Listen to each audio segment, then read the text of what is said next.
fraternity, and I sat in the back row of his class with a bunch of other guys that joined as well. And Stan was in my class, and I can't remember the other guys that were in my class for that. And my first question to him was, why in the hell do I want to join a fraternity that has to slam beers down, swallow goldfish, and all that? And then just over time, he kept on bugging us, and we got started, and and then it happened. That's it.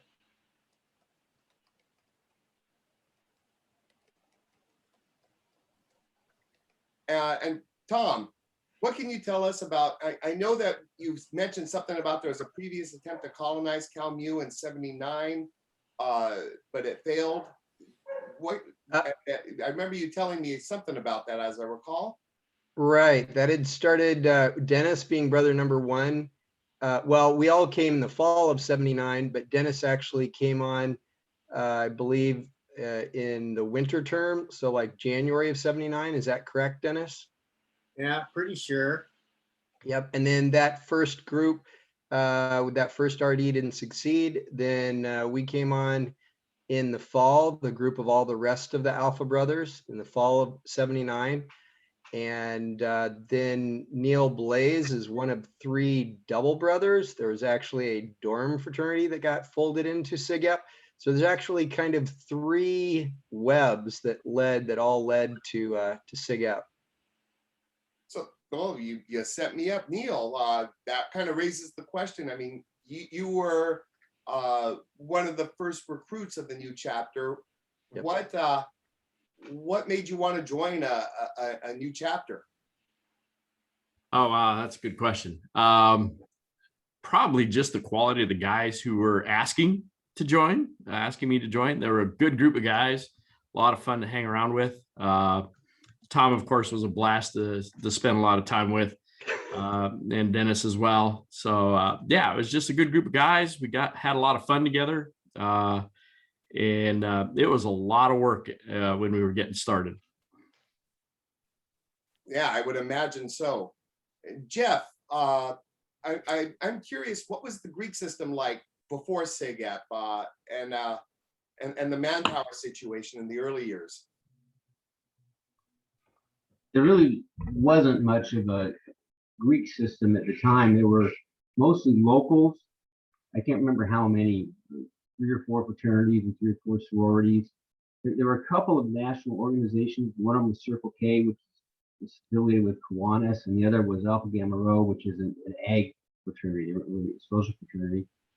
So we were really the first national social to come on board.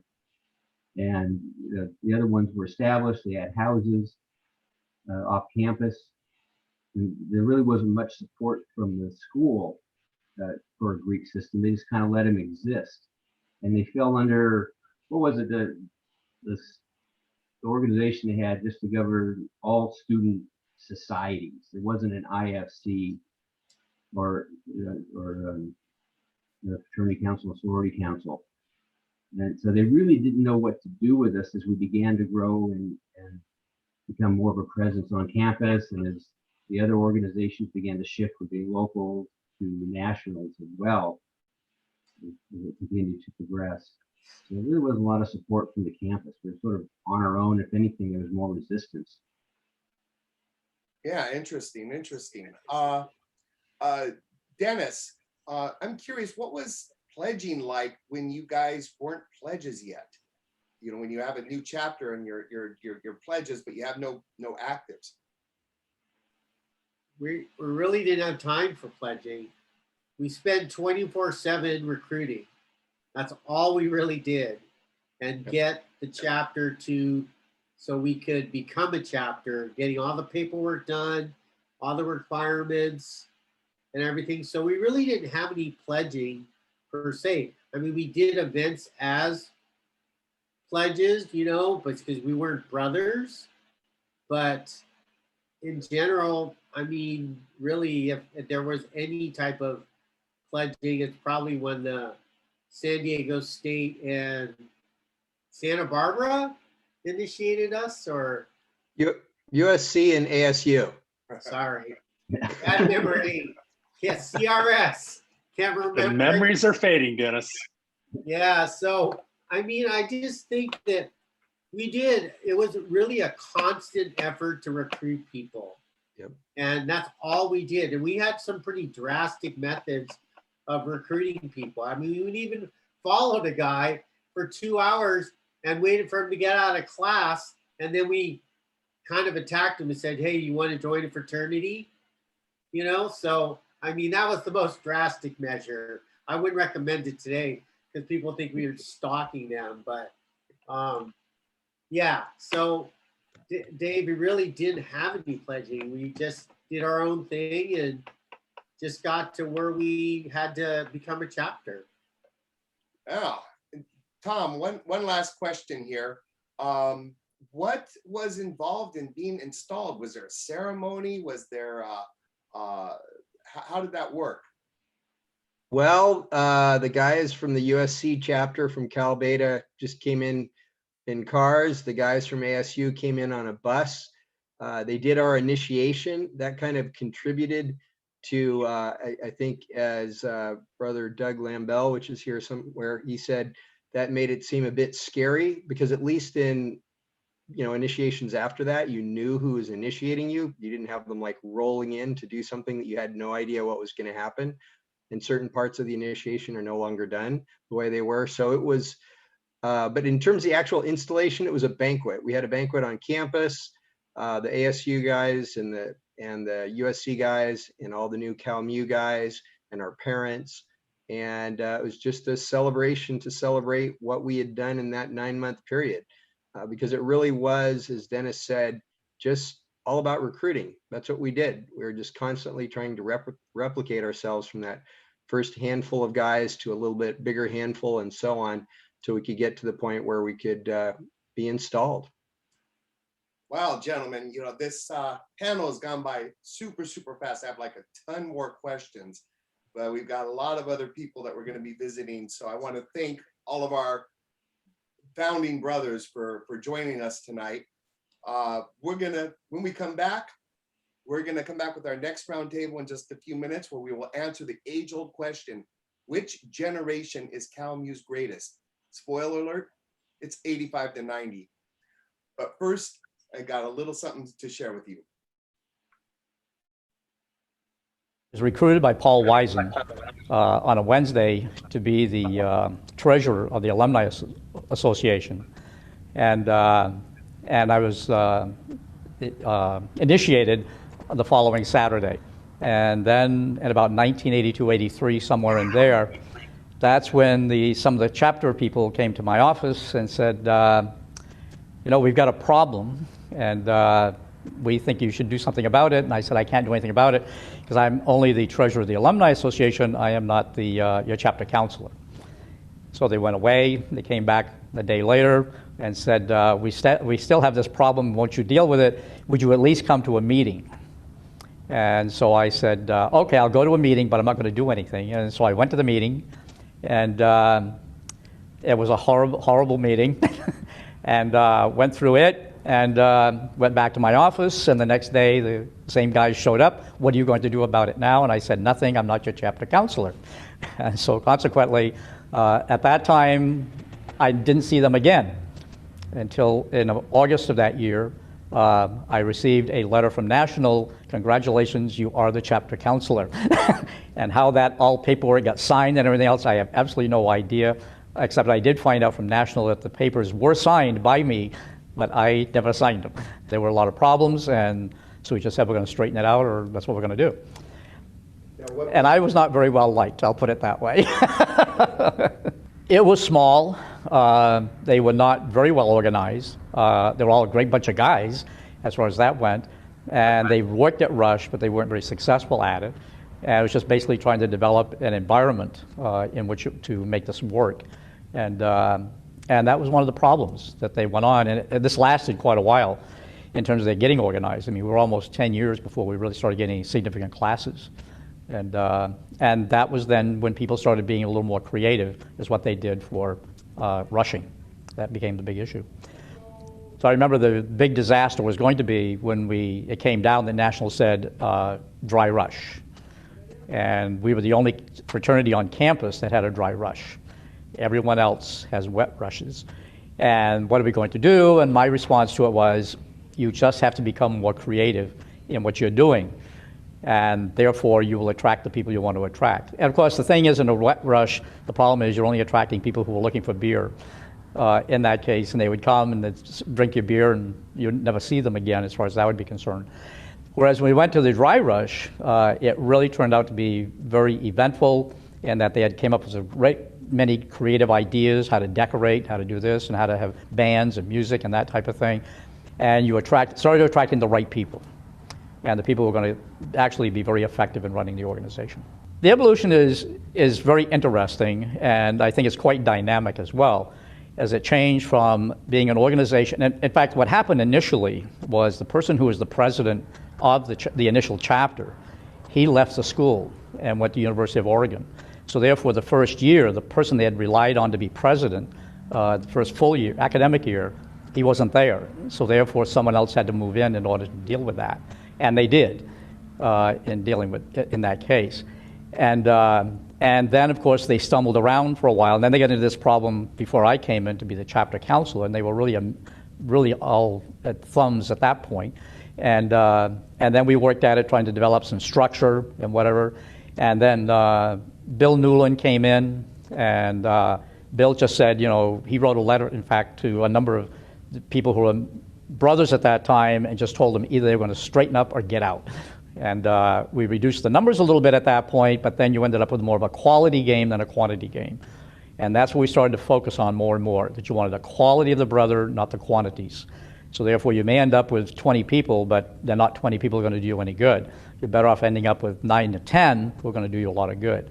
And so therefore, that focus shifted. And then Greg Cornelia, I believe his name was, he came in, and he and his brother, and because they were big guys, and so they shook the rafters as well, and they made some turnings as well. So therefore, these things all evolved, and then suddenly we found out they have a Buchanan Cup. And things from that point just went forward in a very nice fashion, very nice way. And the chapter grew, and so it's the whole thing. If you focus on quality rather than quantity, you'll get there. It's been a great trip. I really love being a SIGET. So for those of you gentlemen who don't know, that was Dr. Putnam. He was pretty much the glue that held our chapter together for the first 15 years. He was our chapter counselor, and he did send me an email saying that he regretted that he wouldn't be able to make it tonight, but everything is good. He's in Arkansas right now, and he is, quote, very pleased that the undergraduate chapter is back and continues to be a positive force at Cal Poly. So now moving on, we are ready for our next round table, and this is going to be 1985 to 1990, and I've got some big names here. We have our chapter president from 1985, Bill Newland.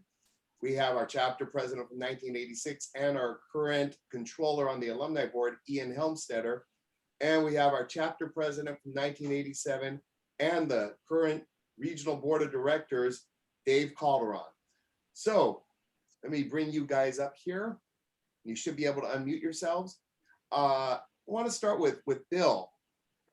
By 1985, our chapter had grown to about 50 men, and we were and this is when I rushed, I remember we were the top house on campus, but Dr. Putnam mentioned that you had to clean house. So I'm kind of curious, do you agree with what he was saying, and what was going on where you had to make some tough choices?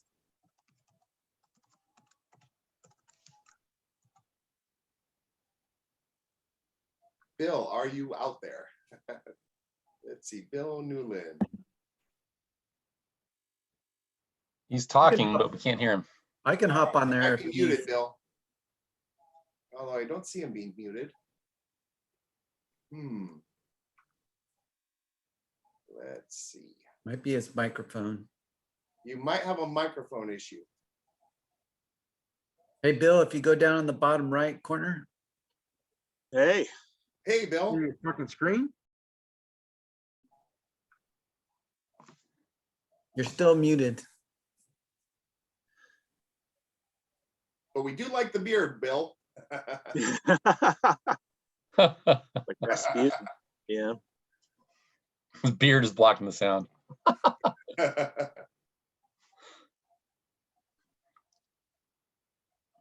While we're waiting for Bill, I'll ask Ian a quick question. Ian, just to give us a snapshot of what fraternity life was like in the mid 80s.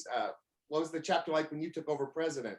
Well, when Bill was president, when he comes on board, I was actually the treasurer. And so I think if he chimes in, he'll say that we had to crack down on dues mostly because I think our dues were only about $40 a month back then.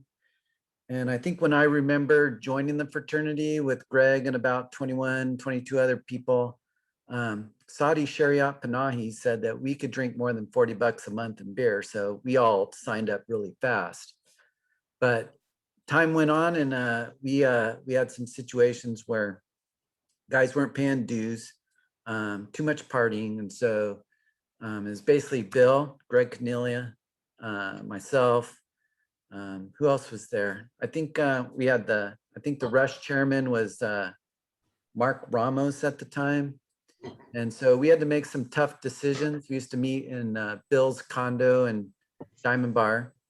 And we had some good meetings, but we had to make some really hard decisions. I think we had to remove some brothers. And I think if you go back in time, you'll see that there's some brothers. I'm still friends with a few of those guys, even though they're not really on our official roster anymore. But I would say that was probably the most challenging time is, I think when Dr. Putnam was talking about getting us in line, he was mostly more cracking the whip at that time because we were kind of like a little bit too loosey-goosey at the time and we were having fun. We had a lot of guys in the fraternity. We had guys like Ron who were rushing a lot of guys. We had, I'm forgetting his name right now, but he passed away. He was our rush chairman at the time. There you are, Bill. Oh, we got you for a second. Now we're looking at Greg. You are? Yeah, you're full screen right now. More? Greg, unmute yourself, Greg. All right, Bill, talk for a second. Let's hear you. I love all these old guys challenged by technology. It's pretty funny. Yeah, am I on? Can you hear me? You're talking. Go, Bill. All right. I don't know. I do a lot of these things every day for work. I don't know what happened to the microphone there. But no, I could kind of half hear what Ian was saying most of the time, and I pretty much agree with him. Yeah, we had a lot of issue with guys paying dues and really and staying engaged too, right? Because during that time, we also were kicked out of the house in Diamond Bar. So, we kind of lost some focus because we didn't have such an easy kind of gathering place for events, for anything. We had, we were meeting on campus and we just didn't have a place that we could consistently go to for parties and things.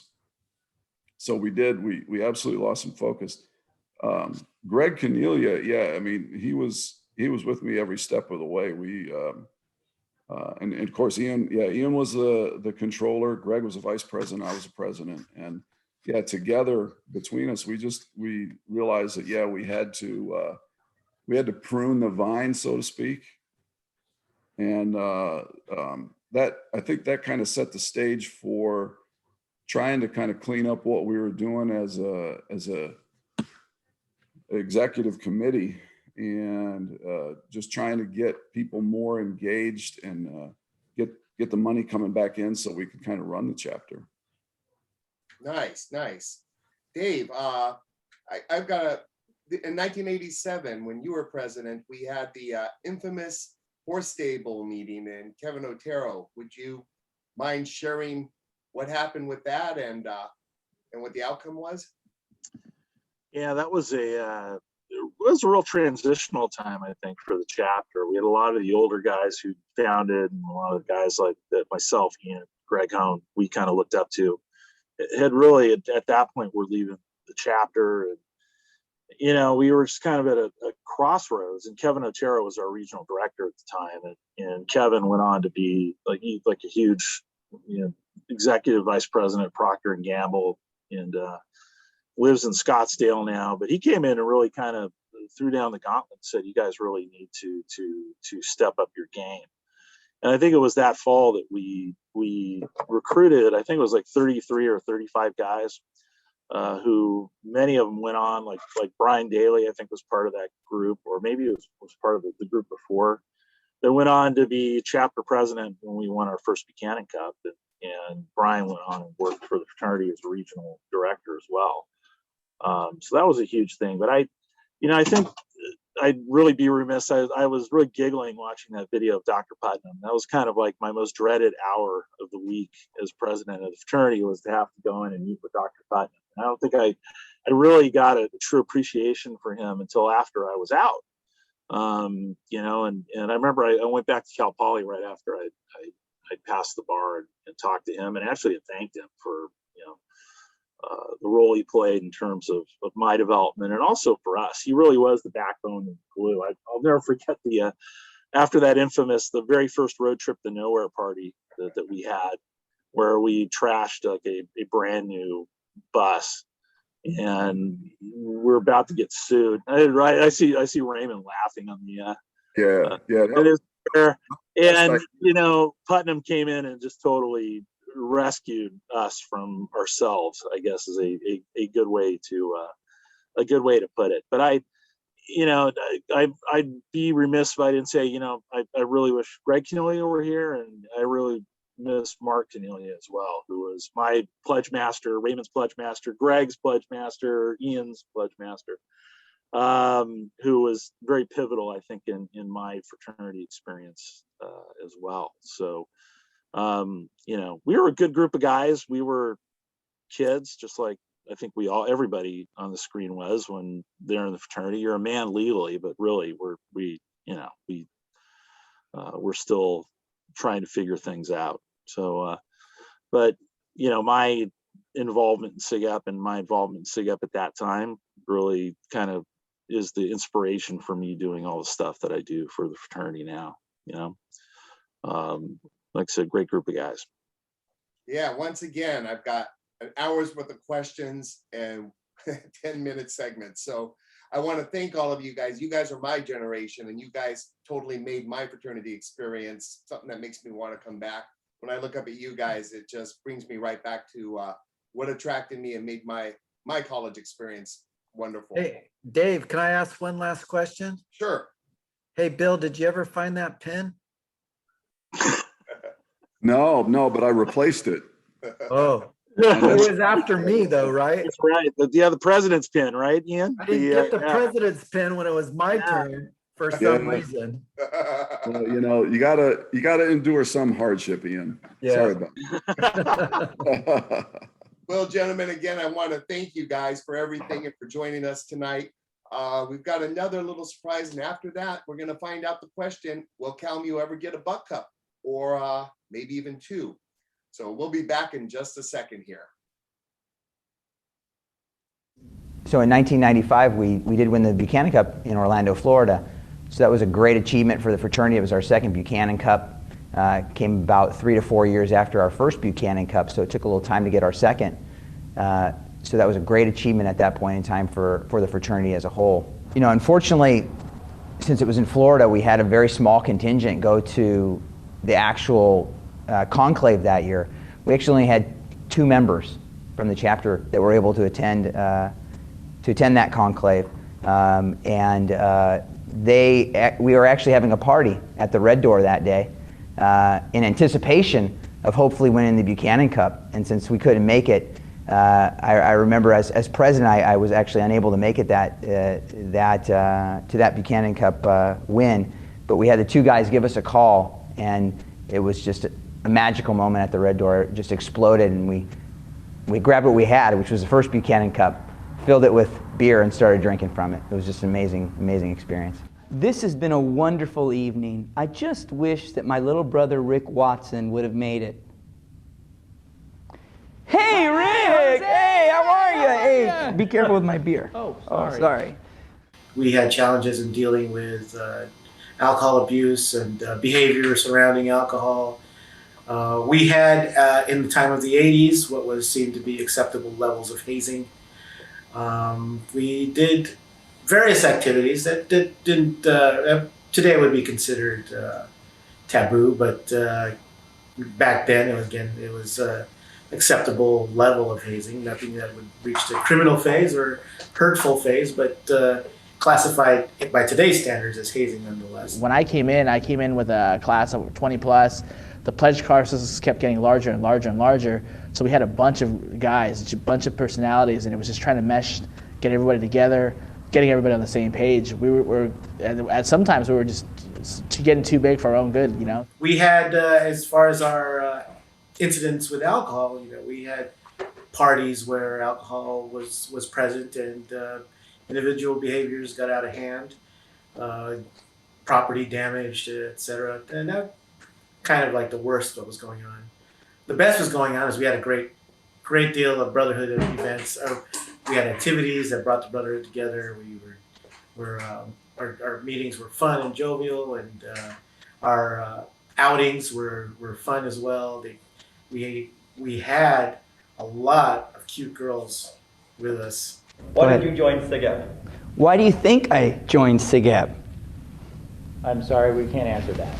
The Balanced Man Project is something that I know the fraternity struggled with, our chapter struggled with, in particular when it was first trying to be implemented back in the mid-1990s. And there was constant confrontation regarding the Balanced Man program. Even when we joined in the late 90s, whether or not it was how we ran our new member program, our pledge program, just that right there, having two different names. It had people on different pages at all times, and just huge confrontation. To this day, it still exists on the national fraternity level.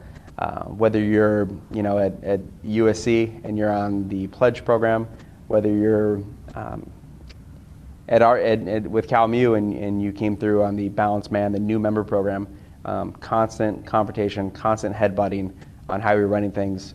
I mean, simply down to which pen are you going to give your new members, whether it was the Ngia, the pledge pin, or the Balanced Man, the new member pin. So, we really didn't face any challenges. We were the top chapter on campus. We dominated all facets of university life: athletics, academics, and student leadership. And that too. I was the first president to put my name on a polygold and also losing a house at the same time. So we were the best chapter on campus with no house. So what else would we do? I got really familiar with talking to the police for reasons unknown, you know. So they had the city of Pomona had my phone number, my cell phone number. Not a good thing. We just went through a lot, you know. Like, it's nothing that I could take back, nothing I can pinpoint right now. But we went through a lot, but everything was worth it. So. Well, there were these two young ladies at. Sorry, no more comments. Thank you. Goodbye. Sorry. Hey, but they want to know. It's not a big deal, man. So that was a little fun clip from some footage that we took back at our 30-year anniversary in 2010. Now we're ready for our next roundtable. We are going to be bringing up 1990 to 1995. We're going to bring up Britt Yamasaki, who was here a little while ago, but now he's back home. He was the AVC president 90 to 92 when we just really had to create an alumni board. Nate Khalil is going to be joining us. He was our chapter president from 92 to 93. We've got Bobby Magnuson, who was our chapter president from 90 to 91. And hopefully Enrico Pietrantonio, who is at work right now, on call at the hospital, Dr. Enrico Pietrantonio.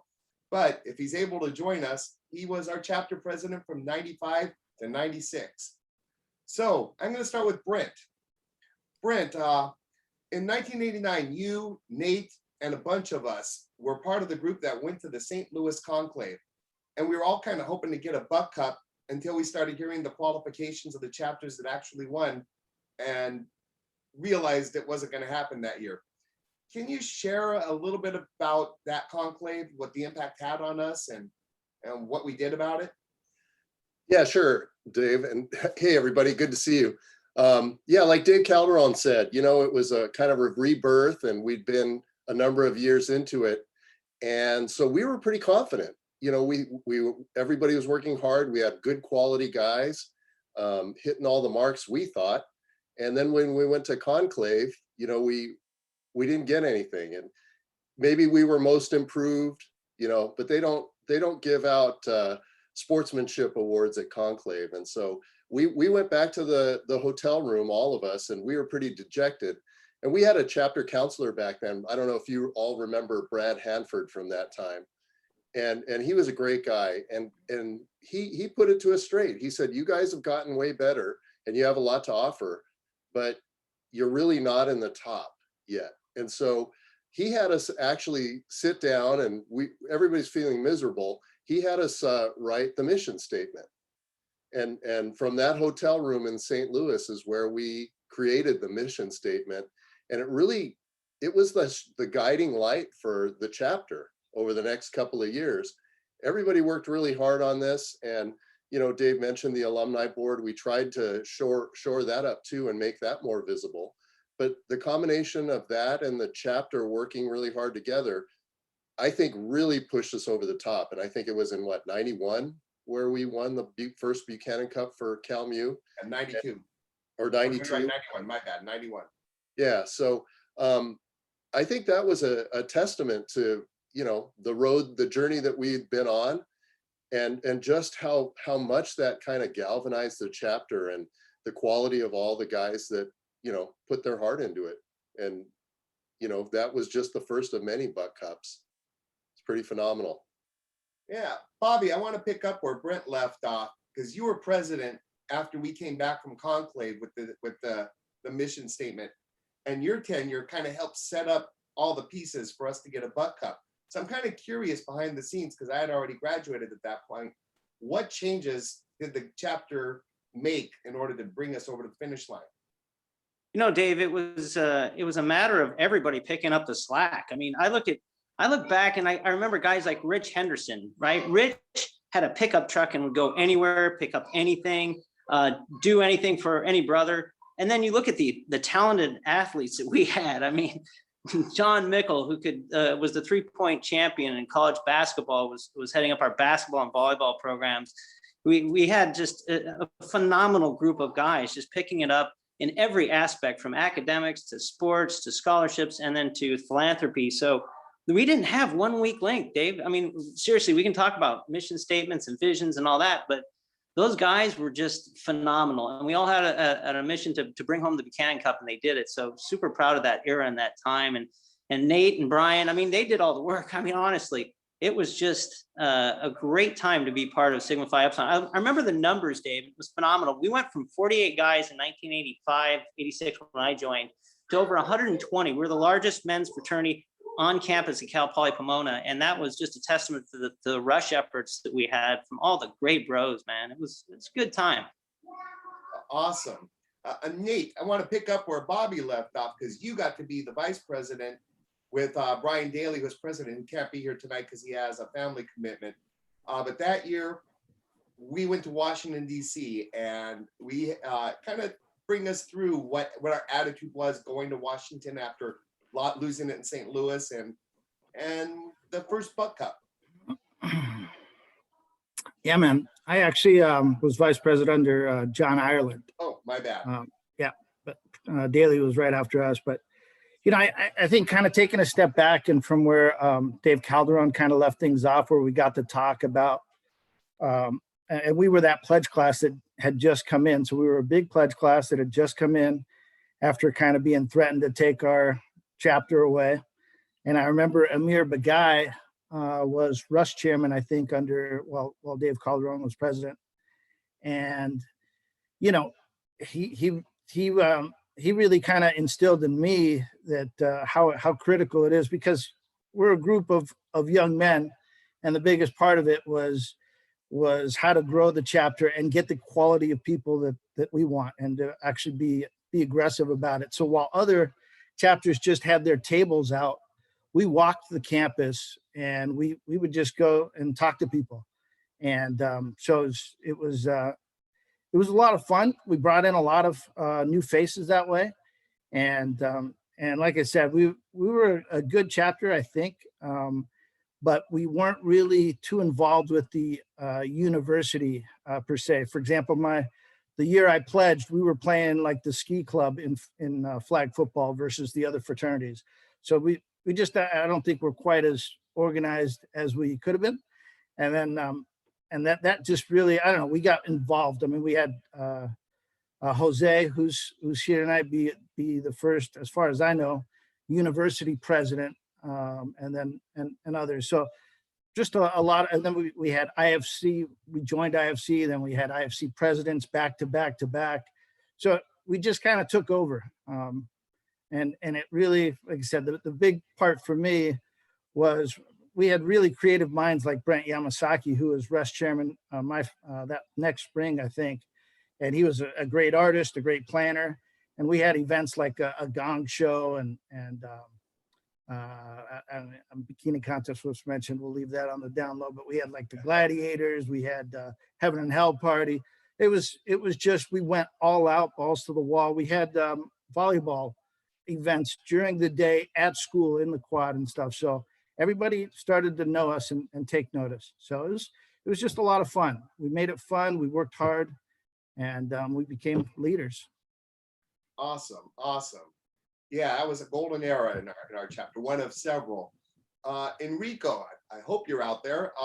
If you're out there, you got to be president in '95, and as we heard in the little video, we won our second Buck Cup. So I'm curious, what did it take to pull that off, especially because we had a low in '93? So what did we have to do to kind of bring us back up to Buck Cup standards? Yeah, hey Dave, I am here. I delivered a few babies and made it back in time to join my brothers. So great to see y'all. I think when I was in the fraternity, 91 to 96, we had probably some of the highest times that I in the fraternity's history to that point. I think success breeds success. So we kind of took that Buck Cup from 91, and I think Jose said it in that video, we were kind of dominant on campus. I think for the last few years that I was there, Jose was ASI president.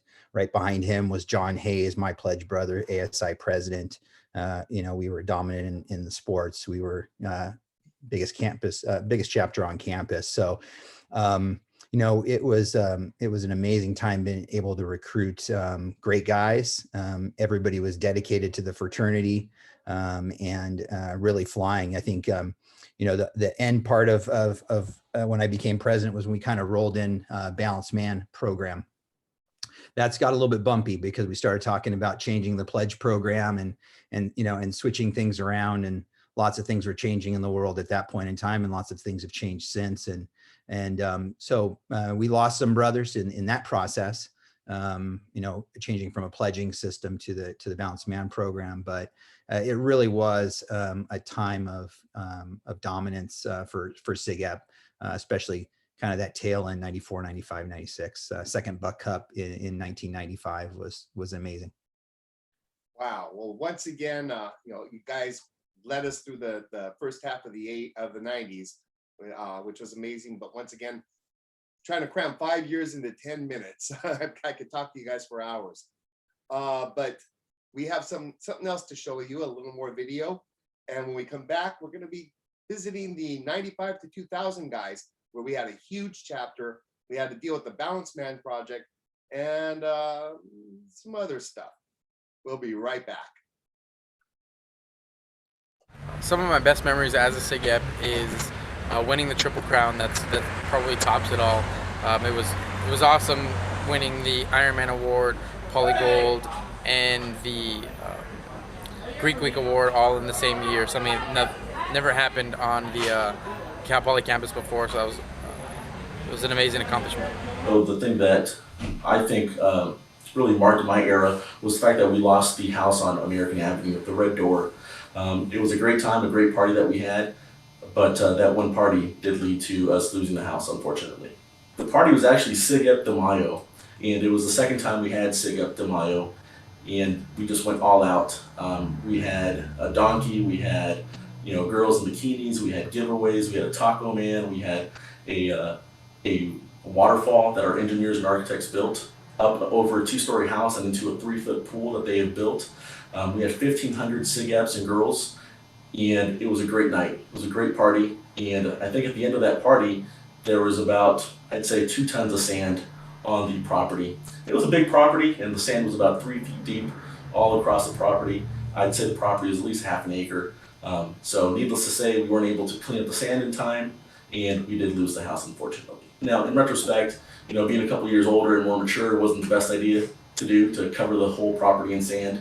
But that was the theme of the party. It was a pool party / volleyball tournament, and that's what we had to do, and it was a great turnout. But after we spent weeks upon weeks trying to clean up, and we rented bulldozers and bobcats to clean up the property, just wasn't enough, and the landlord had enough with us. Some of the biggest challenges the chapter faced while I was an undergrad was we were on notice to close when I came in because of grades, and we actually obtained and then lost a house while I was in chapter. So those are the 2 big hurdles that we had to overcome. The time period I'm talking about is from 2002 until I graduated 2009, but I'd say the high point went up until about 2007, 2008. Was when we got our 2 Buchanan Cups. I believe it was the 03 and the 05, and we're getting ready to go for an 07. When we first came in, our RD, David Graziano, came to us with an idea about the Balanced Man program that was sweeping through all the other chapters, and me and a couple other key guys that was in chapter decided to do the Balanced Man program full-fledged. A big issue for us is the Balanced Man sign. And we always said we were a balanced man, but when I was coming in, we actually had to go fully balanced man from headquarters. They wanted us to do that, and we kind of actually implemented a full balanced man program. And that was a big challenge of picking out things from traditional to balanced man ideals, which ones would be better off and which ones we get rid of, like kind of meshing the 2. And there's a lot of controversy on that. And after we got that settled is when we started becoming a better chapter. First of all, we were when I came in, we were probably maybe like a 70% balanced man, and then us and the few guys that were on e-board and in chapter decided to do it full-fledged. So we took a lot of the small hazing events that still were involved in the chapter, got rid of those, and just basically started with a fresh canvas and decided to put together new events, new programming, new membership activities, and just I'm not going to say we just totally did a new thing, but we revamped what was old, kept the good stuff, added some new stuff, and basically made the program what it is today. Going to Atlanta and just for a conclave in, I think it was 2007, yeah. And just sweeping, just having 30 of our bros there in Atlanta, and just hearing our name being called for Buck Cup and for 2 fellows and for all the awards we won. We basically, cleaned the house, and just, having our own cheering section, out there. Everyone knew who Cal Poly was because of us. Like, we really put Pomona on the map that year. It was funny seeing all these big schools hearing of Pomona because of us, and saying, oh, those are the guys from Pomona. And that really made me feel, because we had a lot of hard work in those 2 years, and it was great to see it pay off. I think SIGEP has really made such a big impact on everyone that comes out, that we really have these friendships, and I think that's an important part of our history.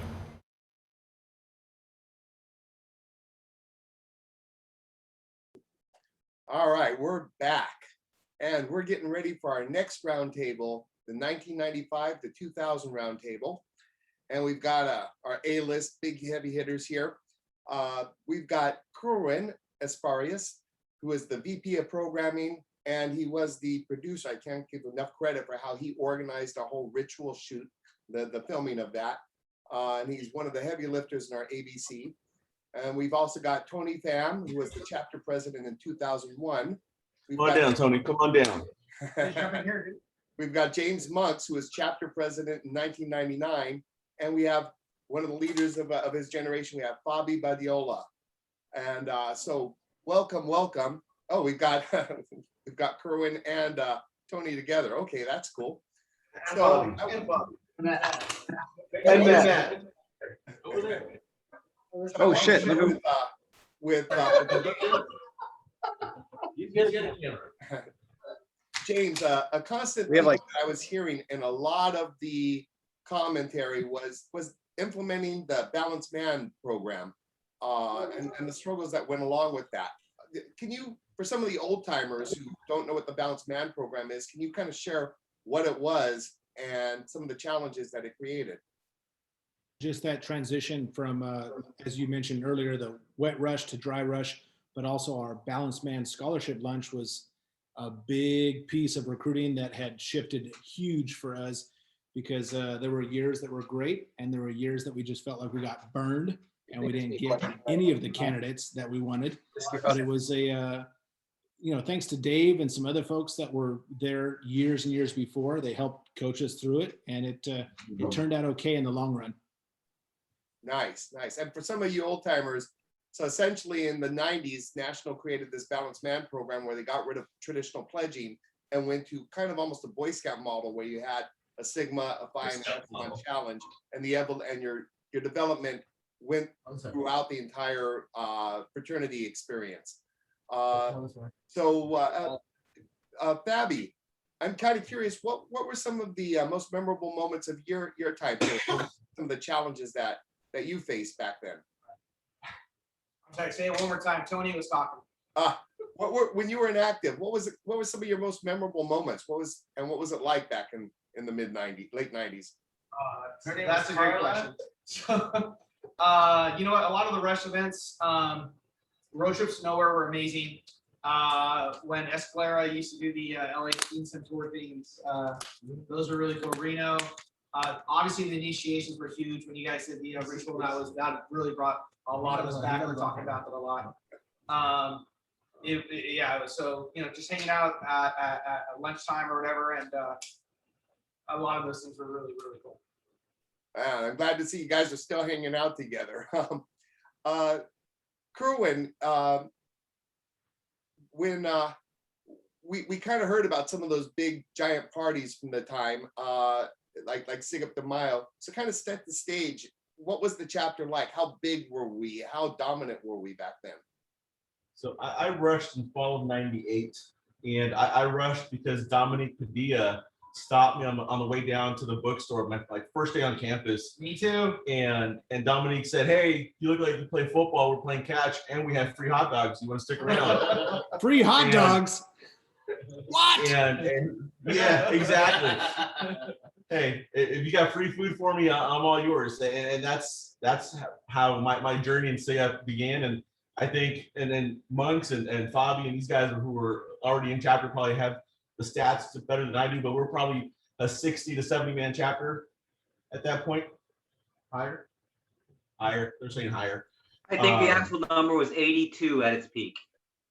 Not a kid. Excellent, excellent, Momo. There you go. Momo's right. 82, but 60 that paid. Yes, correct. There you go. Or made grades. There was a lot of funny accounting back then. But to answer your question, Dave, the chapter was really strong. We were already winning Buck Cups. We were winning Ironman. All the things that we kind of pride ourselves on. And the big party, one of my pledge bros had a great idea of throwing a Sig Up de Mayo party. And James T. Monks might have some stories about Sig Up de Mayo as well. But oh man, Tony Pham was the best dancer I've ever seen in my life. You guys are amazing. But just to tell you a little bit about this party, it was sponsored by Astroglide, a lube company. So we were giving out condoms and lubes, and there was a donkey. It was a burro. It was a burro. I'm sorry. But it was just great times. It was just great times. Don't forget about the waterfall. Yes. Over the 2-story red door into the pool that the architects and engineers built. We had girls and bros from UCLA, Santa Barbara, all over. There's probably 11 or 12 SIG Up chapters that came to this party. It was broken up eventually by literally 21 black and whites and 2 ghetto birds. Yeah. Everybody remembers that, right? And Mike was there. Yep. Can I chime in? But that was, and this is probably a touchy subject for James, but that was the one party where we did have one of the mechanical engineering professors check out our waterfall. Yes, yes, that was Dr. Biddle. excellent. Dr. Biddle came by, and you know what? I think that was a fantastic day. You guys all did so well. But even those huge events like that, like a big party, can lead to so many great memories. But even the small things like Dominique and Doug Tesler and I and a few other guys going to Palm Springs, and we told these girls to get out of our room because we told them the last train to Barstow leaves in 5 minutes. Who would have known that years later, one of those girls that were going back to Barstow got married to Doug? So small moments turn into big things. And then huge days turn into great stories 20, 30, 40 years later. Well, we've only got a couple minutes left for this segment, but I want to give Tony a chance to talk. Tony, I was reading that apparently in 2001, we had to kick out a bunch of members because of the GPAs, which had the effect of bringing our GPA up above, it looks like 3.15. And then we got recognized as a Phi Beta Kappa wheelhouse chapter. So kind of curious, what was the deal there where we were having grade issues? Well, shoot, I was one of them.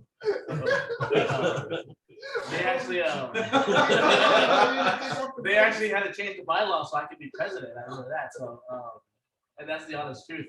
But we actually started having to take things seriously because it was all partying and it was all playing. And we literally, every e-board meeting, we would look at things and study hours weren't getting done. And I remember we had a big heart-to-heart at the Red Door at the time. We talked about priorities, and it was geared towards the guys that were in it for all the wrong reasons. But unfortunately, the pep talk, like a bunch of guys took it to heart and quit when we didn't want them to quit. So it was and it worked out in the end, but it was a big mess for a little while. But the thing is, it really emphasized. I know for me especially, grades was going to cost me everything. Like that, for the fraternity. So like I know like how serious it was. I didn't even see the 5 stage with my first class. So I mean, I was all about the fraternity and not about school. And so it was an easy message for me to convey to the guys.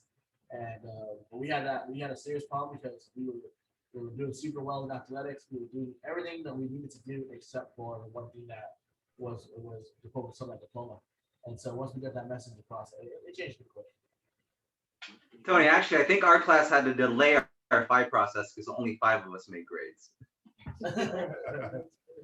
Well, I didn't see the 5 right stage until I was president. That was the worst. I was like, oh, this is what it is. Well, once again, this is going by way too fast. And it's funny, your period, 95 to 2000 is one of the periods I just don't. There are so many stories there that I don't know that I want to learn more about. But we still have a whole lot of. Come on over, Scale. Come on over. I'm outside your door right now. But so we're going to be coming up in a few minutes. We're going to be talking to the 2000-2005 guys when basically Cal Mu wins everything it touches. It's the Midas touch. Everything turns to gold. But first, I want to introduce our district governor, who just happens to be our past alumni board president and my little bro. So I'm going to bring up Renato Villacorte.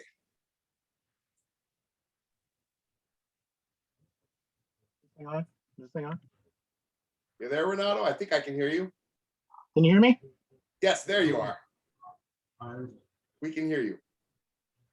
What an amazing event, guys. I have remarks. Thanks and congratulations to ABC President Sal, Flores Chatfield, and the outstanding team that put this event together. Most visibly, thank you to my big bro, Dave Scale, and the Ritual team for bringing us our tradition remotely. I think the best thing about this was reminding everyone of the oath of obligation that we all took. In a recent interview, I was asked what I would say if I could send a message to the whole brotherhood, and I said, honor your oath. Each of us have sworn our own oaths in addition to this one, and I'm sure that standing true to it improved our lives and the lives of our communities. I hope you guys can see the same in that and pass that on to everybody you're dealing with nowadays. As district governor, I'm currently working with the alumni and volunteers in all the chapters in Southern California and Arizona. I'll admit to you, it's a different fraternity today than from when the majority of you joined. The world is different. The students have different challenges, and we have all grown and evolved in our own lives. However, our cardinal principles have not changed. The oath we heard to uphold and foster these principles has not changed. Our badge, the symbol of our oaths and our continued faith to each other, has not changed. And even though these ideals have not changed, we still know we have a different type of brother now. In order to succeed, they now compete in a world full of division, full of criticism, harsh judgment. And most of these students will benefit greatly from the friendship, mentorship, and guidance from SIGEP brothers, classmates, and alumni.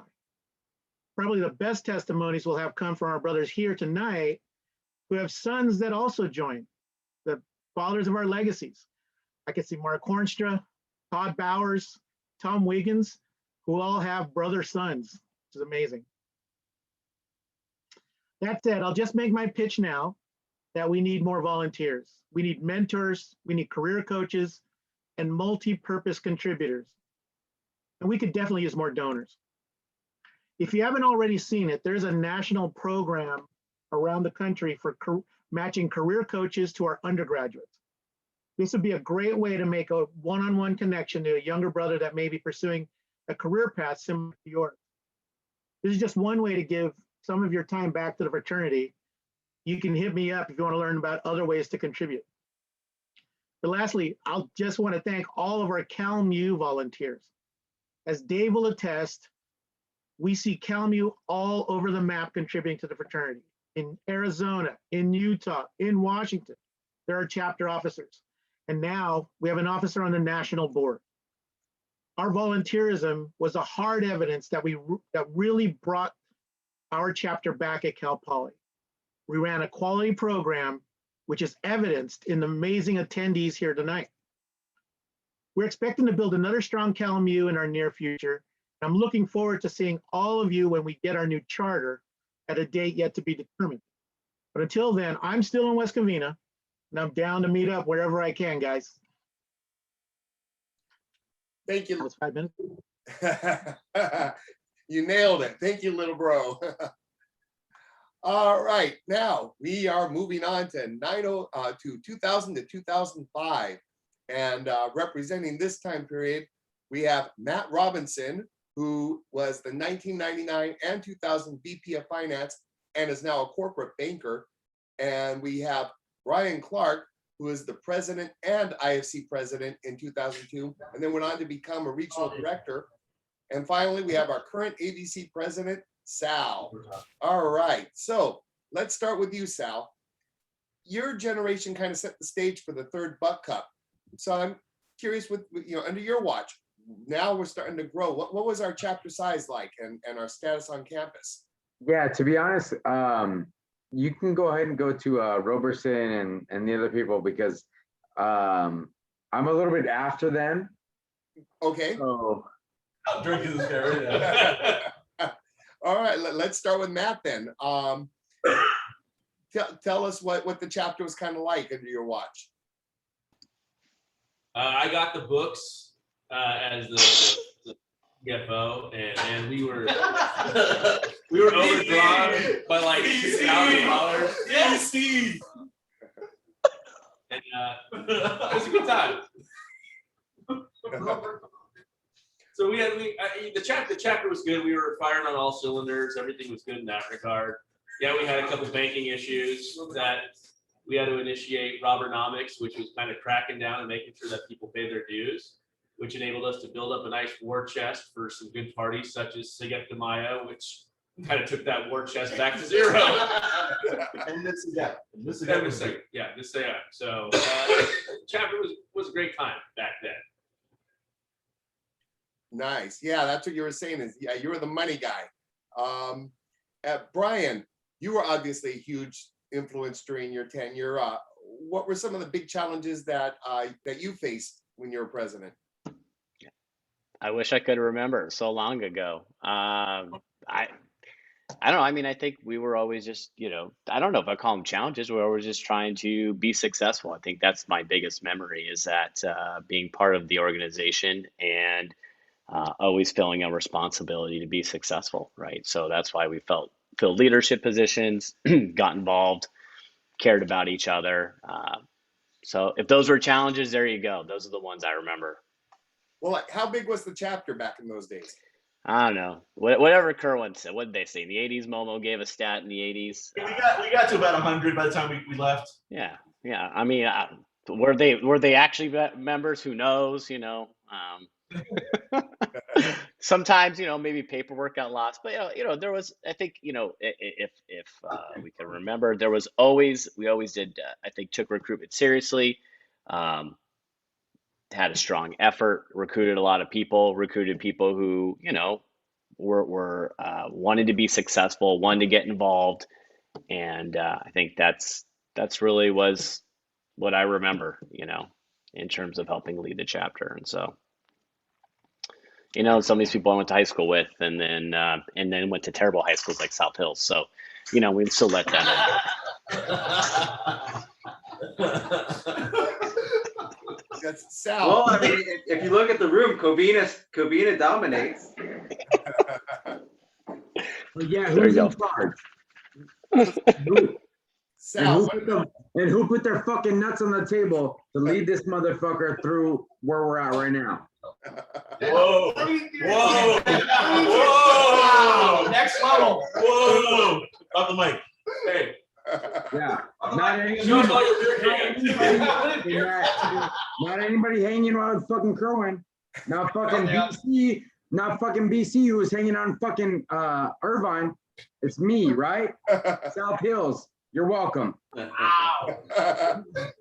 Hey, Sal, tell us about the Triple Crown, because I know you had mentioned that that was a real big deal. You know what? You're asking me about that because BC and Roberson and Kerwin and TQP can't tell you anything about that. Excuse me, say that again? That's because I graduated in 4 years, not fucking 7.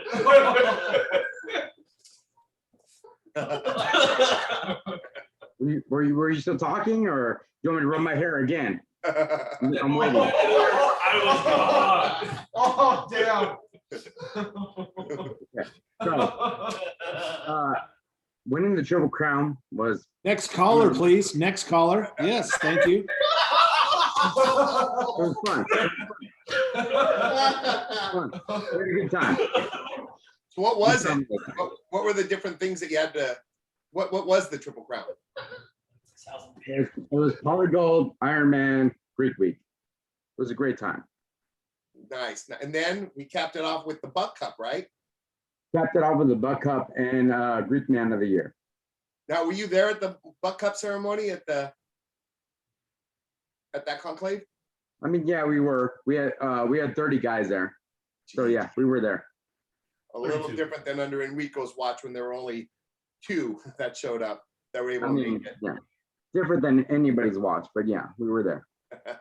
So we were totally dominating back in those days.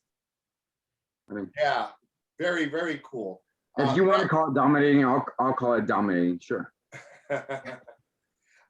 Matt, one of the interesting things you had mentioned. One of the interesting things you had mentioned was that back in the late 90s, we were just beginning to have the internet, and there really was no social media back then, which I thought was really interesting because I never really thought about the impact of the internet and social media on the fraternity experience. I'm kind of curious how you see that impacting things now. Social media? Yeah. I mean, I'll tell you, I mean, we over the last couple of years that we've been putting on these rush events through social media, Zoom and everything else, I mean, half of the stuff I'd say that we wouldn't even be able to do with social media. I mean, it's changed everything. I mean, I'm glad it wasn't around when I was in college, for sure. I'd be out of a couple more jobs. I mean, I'd probably cost Momo his job, James Monk's his job. Ryan T. Clark, he would never even be able to work in the United States for crying out loud. So it's, it's good that we had the good times when we did. Hopefully the other people can go on in a different environment and figure it out. So. Yeah, I thought that was interesting insight. Kerwin. Yeah. You had talked about in the video how we lost the house in the Red Door. What happened after that? Because that must have been a gut punch to our chapter back then. How did we recover, and what did we do about that? It definitely was a challenge, right? But like we do today, we pivoted, right? And there was a couple guys who banded together and put their name on a lease in a house in Covina Hills. So it was kind of a nice little place, secluded. The neighbors left us alone, and we were able to continue kind of our operations there. So you know, although it was a hurdle, the chapter kind of stepped up and did what they needed to do, and they overcame it. Very good, very good. Yeah, and you guys were just such a dominant chapter back then. So we are almost out of time for your segment. So we're going to be moving on in a few minutes. We're going to be talking to the 2005, 2010 guys, where it was kind of the mixed bag. It was the best of times and then the worst of times. But first, I'd like to bring back Brother Dave Calderon. He has represented Cal Mu at the highest levels of SIGEP. He is currently a member of the National Board of Directors, which is upper echelon. So Dave, the stage is yours. Thanks, Dave. I appreciate it. Thank you for putting all this together, man. I know it was a lot of hard work, and I know earlier this week we were playing with that hop-in app and having our definitely our old man technical issues, but I almost feel like I should cede my time to Sal so he can continue airing grievances, because that's been very entertaining, by the way. Do his thing. But anyway, on a national level, this year has been difficult for SIGEP. Obviously, I heard Kerwin use the dreaded word pivot, which is a word I'd be very happy if I don't have to hear ever again, quite frankly. But yeah, you know, membership's been down a little bit, but not nearly as bad as we thought. We've had to scramble a lot on the national level to continue providing services to chapters, help them do things like the video thing you did, Dave, with the ritual. A lot of chapters have had to conduct ritual meetings over Zoom, things like that. It's been quite an interesting year, to say the least. But SIGEP right now is on about 210 campuses across the country, down in the last 10 years from about 260. And part of that reason is that the fraternity's made a real commitment to aggressive enforcement of its principles and values. So we've been doing a lot of things to kind of like we talked about with Bill earlier, kind of pruning the tree back in the mid 80s. We've done a lot of that with SIGEP. Unfortunately, as you guys all know, our chapter at Cal Mu lost our charter back in 2009, and I'll never forget sitting at the conclave at the floor of legislation with the grand chapter. I was district governor at the time, so I had a vote, and listening to the executive director at the time, Doug Scheibe. He does kind of a state of the union for the fraternity at that point, and talking about what the fraternity's gone through. And at the very end of his speech, he spent a couple minutes just talking about Cal Mu and about how difficult it was because the chapter got his charter pulled right before that. But he talked about how the conclave before in Atlanta in 2007, we had like 35 guys that went. We won the Man Mile Award, largest delegation. We won a Buchanan Cup. I think it was our second in a row at that point. We had 2 Balanced Man fellows, and then 2 years later we were gone, just because of a dumb mistake that we had made, you know, up in the desert. So it's been kind of a mission to a personal mission of mine to kind of get the chapter back. It took a while to get there, but you know, we're back. We've got a great group of young men who've been holding it together during COVID and during all this enforced Zoom stuff. But you know, Sigma Phi Epsilon is still there. It's doing a great job nationally. We're pushing it forward, as Renato mentioned. Things have changed wildly from the days when I was an undergrad to where we are now. You know, campuses are a lot more quote unquote woke, politically correct, whatever you want to call it. But the brotherhood stuff is still the same. Our cardinal principles are still the same. A lot of the experience the guys go through is still the same from a brotherhood perspective. And SIGEP still is relevant and valuable today as it ever has been, and probably more so as coming out of COVID, when people want human connection. You know, they want a chance to form relationships, and it's hard to be a social fraternity when you can't be social. So a lot of people are going to want that I think coming back this fall when campuses are going to be going, great guns again. So everything I do in the national fraternity, like I said, I'm on the national board of directors. There's 13 of us. Eight of the national board are SIGEP alumni. 3 are student directors, and 2 are from the world of higher education. So I'm only one of 150,000 plus living alumni. Only 8 of those who are fortunate enough to serve on the national board. And the reason why I give back quite a bit of money, quite a bit of time, is because of the experience I had at Cal Mu and at Cal Poly Pomona. Many of these guys are still very close friends of mine. A lot of the guys I mentored, I'm looking at guys like Rico and James and and Brian Clark, just the screen I got now, who I worked with directly as a chapter counselor, as district governor. Just the relationships I built in SIGEP over the years and the impact that it's had on me. I would not be the person I am today without Sigma Phi Epsilon. And I'm sure many of the guys that are on this Zoom call could probably stay the same. So I think it's awesome we have so many people here on the Zoom call.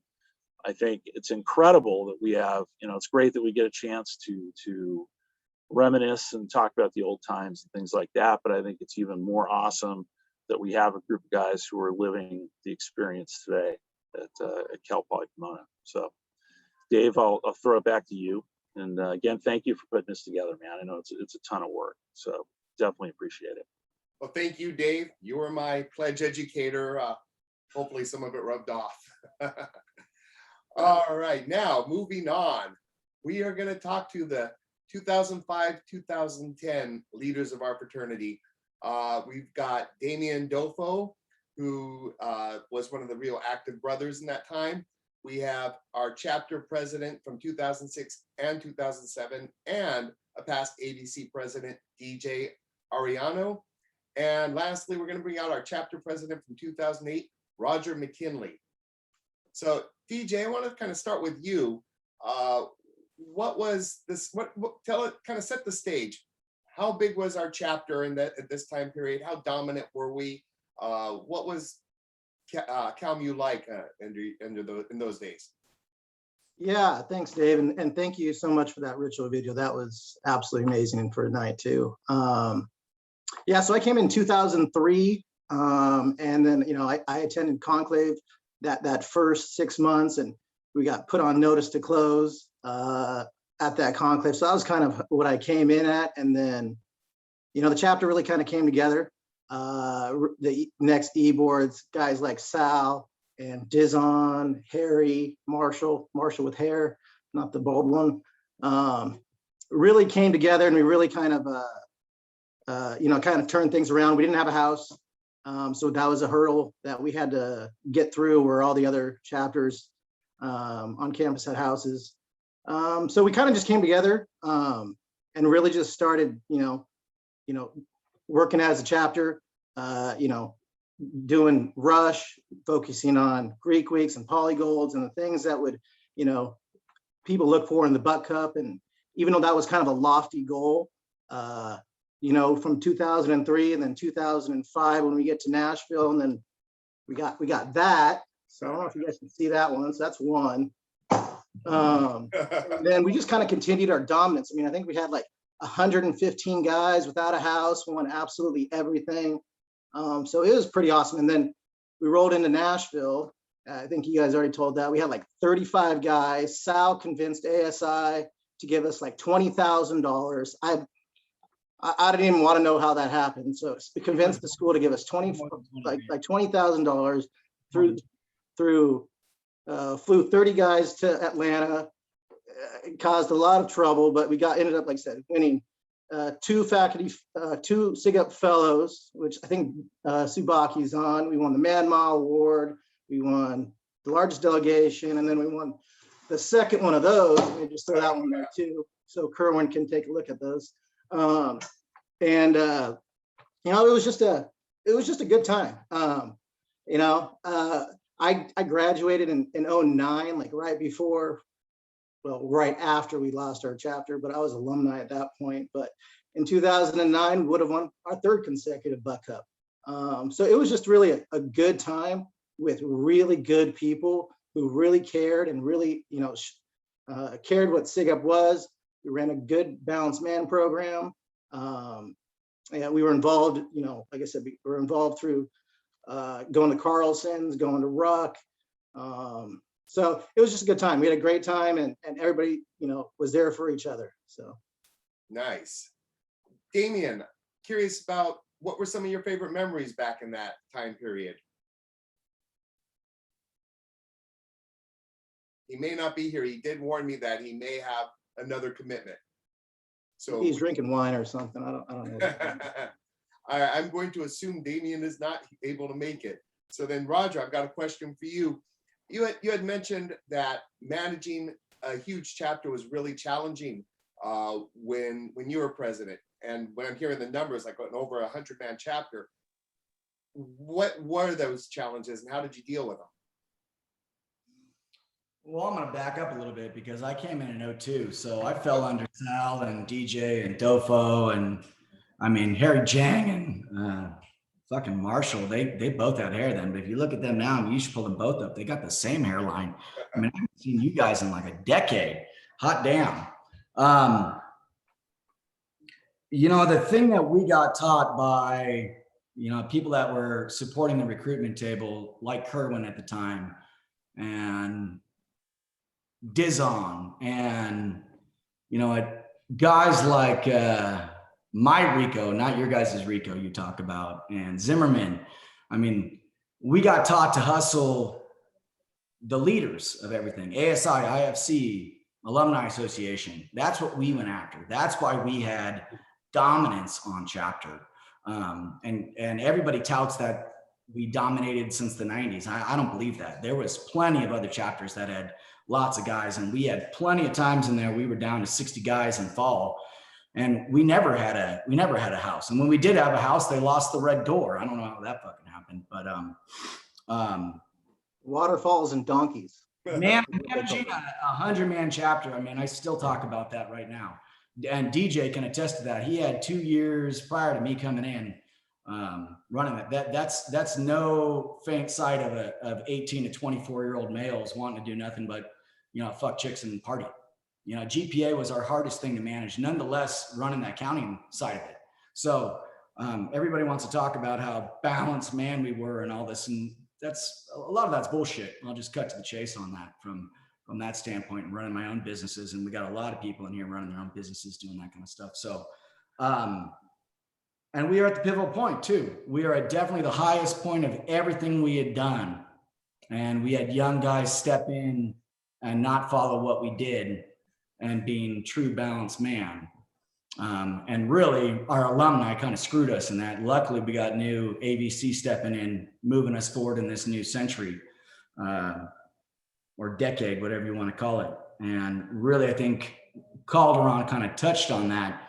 We are living in a totally different landscape, and the 260 to 210, you're talking campuses. I don't think that's just because we are cutting the tree back. I think that is the stigma and society focusing on fraternities and the Greek life. I think that's the biggest thing we can all talk about in all this is liability. Now, did we have more fun than anybody else? Yeah. Did we leverage everything that we had? DJ and Sal are the fucking masterminds for the last 5 years of this chapter, hands down. We all fell into what they did, and they had some awesome predecessors in the 3 to 4 years behind them. They talked about Felt and Kerwin and some other guys really stepping in, running good stuff. But if we didn't have people on IFC like Dizon and Brody, and you don't even see these guys in the background.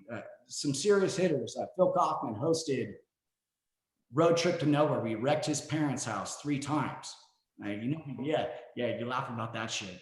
Yeah, and other guys like Big Cody and Rainey and Big Red in back there. Throw your hands up, dude. We didn't have big dudes like that lifting and moving stuff, building letters, midnight. We wouldn't have been dominant on campus. We wouldn't have had a name that we had. We wouldn't have, one IFC and one, Greek week. We wouldn't have had the dancers like if Mackie and Rico and Zimmerman and Ali wouldn't have been out there. We wouldn't have won that kind of stuff because we believed in, what SIGEP really stood for. I think that's why that core group of the last 10 years is still tight. I think there's a disconnect between, a lot of you out there that, I don't know 90% of you that are on here. I think we all experience the same thing. We all believe in the same stuff. But to sum that all up, managing those kind of guys, that's tough. I think any business managing 100 people is a challenge. Yeah, thank you. Yeah, interesting. DJ, back to you. Let's take a few minutes and talk about the elephant in the room. In 2010, we lost our chapter, which was a huge gut punch for everybody. And I was out of the fraternity then. If you were in the fraternity then, oh man, your whole life would have been turned upside down. And one of my thoughts in reflecting about my own time in Cal Mu and then listening to the stories of other generations is that every other generation had the potential for something to go wrong and somebody to get hurt. And it could have happened to any of us, but it was just by sheer luck that it happened to 2010. So just what happened? Tell the story of what happened to our chapter in 2010. Yeah. So I like I said, I was kind of alumni by then, so I wasn't really involved. I know I've heard the stories about what happened, and I'm not gonna start throwing people under the bus, but it was a lack of judgment out in Doran Canyon by Cajalco, where somebody caught on fire, on my understanding, on accident, and it was more of a communication drop, or really it's really just a not notifying the campus and notifying headquarters at the time. But I really don't know all the details on it outside of they didn't let me graduate. Well, they did let me graduate, but I had something on my record outside of that. But I think the fact of the matter is it was an error in judgment by those guys at the time, and the chapter and the AVC at the time. And we're just kind of moving on now. I think we're looking at a whole different chapter. The guys now in 2021 are they're doing a whole different Sigma Phi Epsilon on campus when they get on campus. And as the current chapter counselor, we're really just looking for how are we going to better ourselves? How are we going to recruit the finest guys into SIGEP?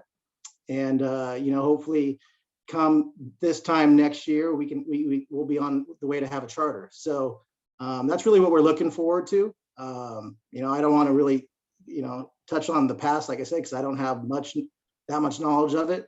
But we're really looking on forward and how we can, just continue to get back to the times where we're winning, one of these and one of these, and sending people to Ruck, Trago's Quest to Greece, and going to Carlson. So that's really what we're looking forward to. And we're continuing to look for volunteers and mentors for the chapters. So I know a lot of you guys on here are already doing that, and I want to thank you. But if anybody else wants to volunteer as a mentor, please reach out to me. So, yeah. Thank you. Yeah, that was kind of have to talk about the bad times so that the good times feel good. So moving on, I want to thank our panel from 2005 to 2010. And we have another presentation coming up right now. Since our last reunion in 2010, we've lost a few of our brothers. I'd like to invite our brother, Father Marvin Samiano, for a special presentation.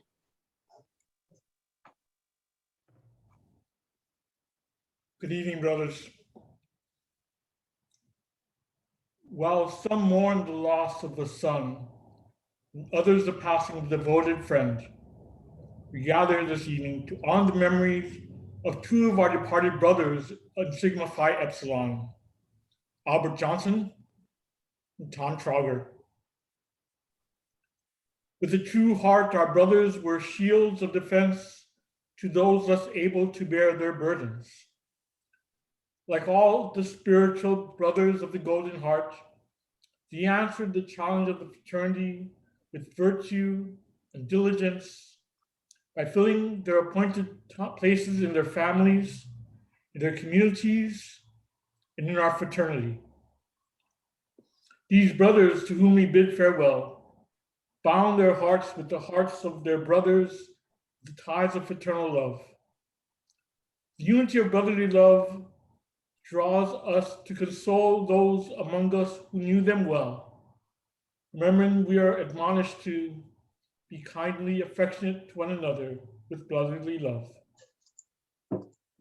Now that our brothers have been called to be with other party brothers in the presence of the Maker of us all, we are consoled by the words of St. Paul. All things work together for good to them that love God, to them who are called according to his purpose. And so we are also comforted with a certain knowledge that our brothers finally have peace from the diligent labors of their lives. We know that the sorrow we suffer now in losing of our brothers shall but strengthen the devotion of our memories of them. We are humble in realizing the truth of scriptures which tells us, whereas you know not what shall be on the morrow, what is your life? It is ever a vapor that appeareth for a little time, and then vanisheth away. As our fraternity philosophy reminds us, life is transitory and may be abruptly ended at any time. Indeed, as a beautiful flower withers and fades in its prime, its purpose is fulfilled in having brought joy in the lives of its beholders. May one of our fraternity symbols, the red rose, now assume added significance in expression of our enduring fraternal love for our departed brothers, Albert Johnson and Tom Trauger. Thank you, Marvin. Is it okay if, in addition to Tom Trauger and Albert, that we also remember Humberto Hurtado, our brother Bubba? Absolutely. Absolutely. Are there any others that we missed?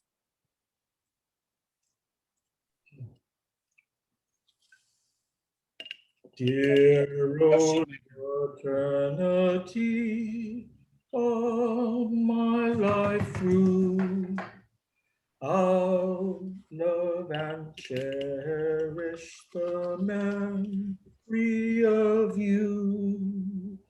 Should harm betide me, thou e'er will guide me. Sigma, dear Sigma, Phi Epsilon true. Rest in peace, brothers. Thank you, Marvin.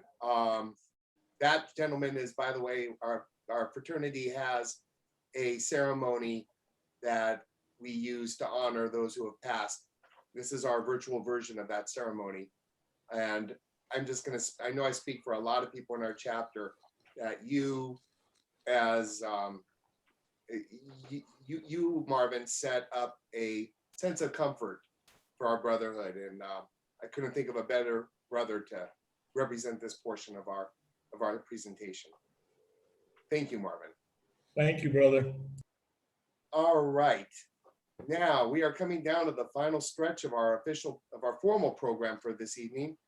And I want to bring up a couple of the leaders of our new chapter. We've got Zachary Winkle, who was the president in 2019, and he's the first president of Cal Mu 2.0, and Solomon Weidman, who is the current chapter president. So Zach, I want to start with you. Your generation, your chapter right now is marked by a couple of huge things that are going to become part of the legend of Cal Mu. The first is that you guys are restarting the chapter. So what has been involved in navigating like Cal Poly's politics and guidelines? Yeah, navigation's definitely the key word there. I wish I could have been around to see what it was like in the environment that everyone else here experienced, but I mean, I've never seen so much red tape in my life as that very first year when we were trying to get on. I mean, one of the ways that headquarters really kind of described the picture to me right before I stepped in and donned the title was everyone out there is looking for a reason to get rid of you. You have to give them a reason to defend you. And it's tough. I mean, we were trying to go through Cal Poly, through Greek Council, through IFC, through headquarters, through the Office of Student Life and Cultural Center. And unless you had a perfectly gleaming stamp of approval, you weren't stepping a single inch forward. So that whole first year, I had to act more as a CEO than a president and just set in place all of these connections, foundations that hopefully a lot of later guys could utilize. And I'm hoping Saul and the rest of the guys are starting to be able to reap some of the rewards there. All right, yeah. Yeah. Turning to you. Yeah, how have you had to navigate a fledgling chapter? Yeah, it's definitely been difficult. As Winkle said, there is so much red tape. But I am very thankful that he went ahead and paved the road a little bit because, as he said, I have been able to reap the rewards a little bit. It's been helpful being able to get some of the connections into the Office of Student Life and Cultural Centers. But besides that, it's still rough. And especially with the whole switch to virtual, we automatically got forced to accept new guidelines that basically restricted us from doing anything. So other than having virtual meetings entirely, there was nothing. So it's been interesting to say the least. That was the other part of the equation. I was going to talk about you guys taking over and being a startup and then doing this in the middle of a pandemic, which is a once in a century experience, and for an organization whose sole purpose is social activity, kind of hard to do that when you can't get together. So how have you been able to kind of keep the troops? Yeah, so when we actually went into virtual, I was the vice president of recruitment. Thank you, Dizon, for being there for me. And admittedly, I kind of took over the chapter a little bit. I kind of just took everybody underneath my wing and I said, all right, we're going to do this at this point. We need stuff to happen. We need somebody to drive us forward. And I was willing to take all the weight on my shoulders and just keep going. So I planned out all of the rest of spring, all of summer, and then all of fall, getting us programming throughout the entire time. Met up with D-Zone and had help from the headquarters, a little bit of help from the chapter as well, which was nice. And then a lot of help from DJ and some of the other alumni as well. And we just kind of made it up as we went, honestly. There was no precedence, which is the biggest thing. We had nobody to go off of. It was us forging the path. And with, honestly, the entire rest of campus, it was stagnant. They just stopped all of everything.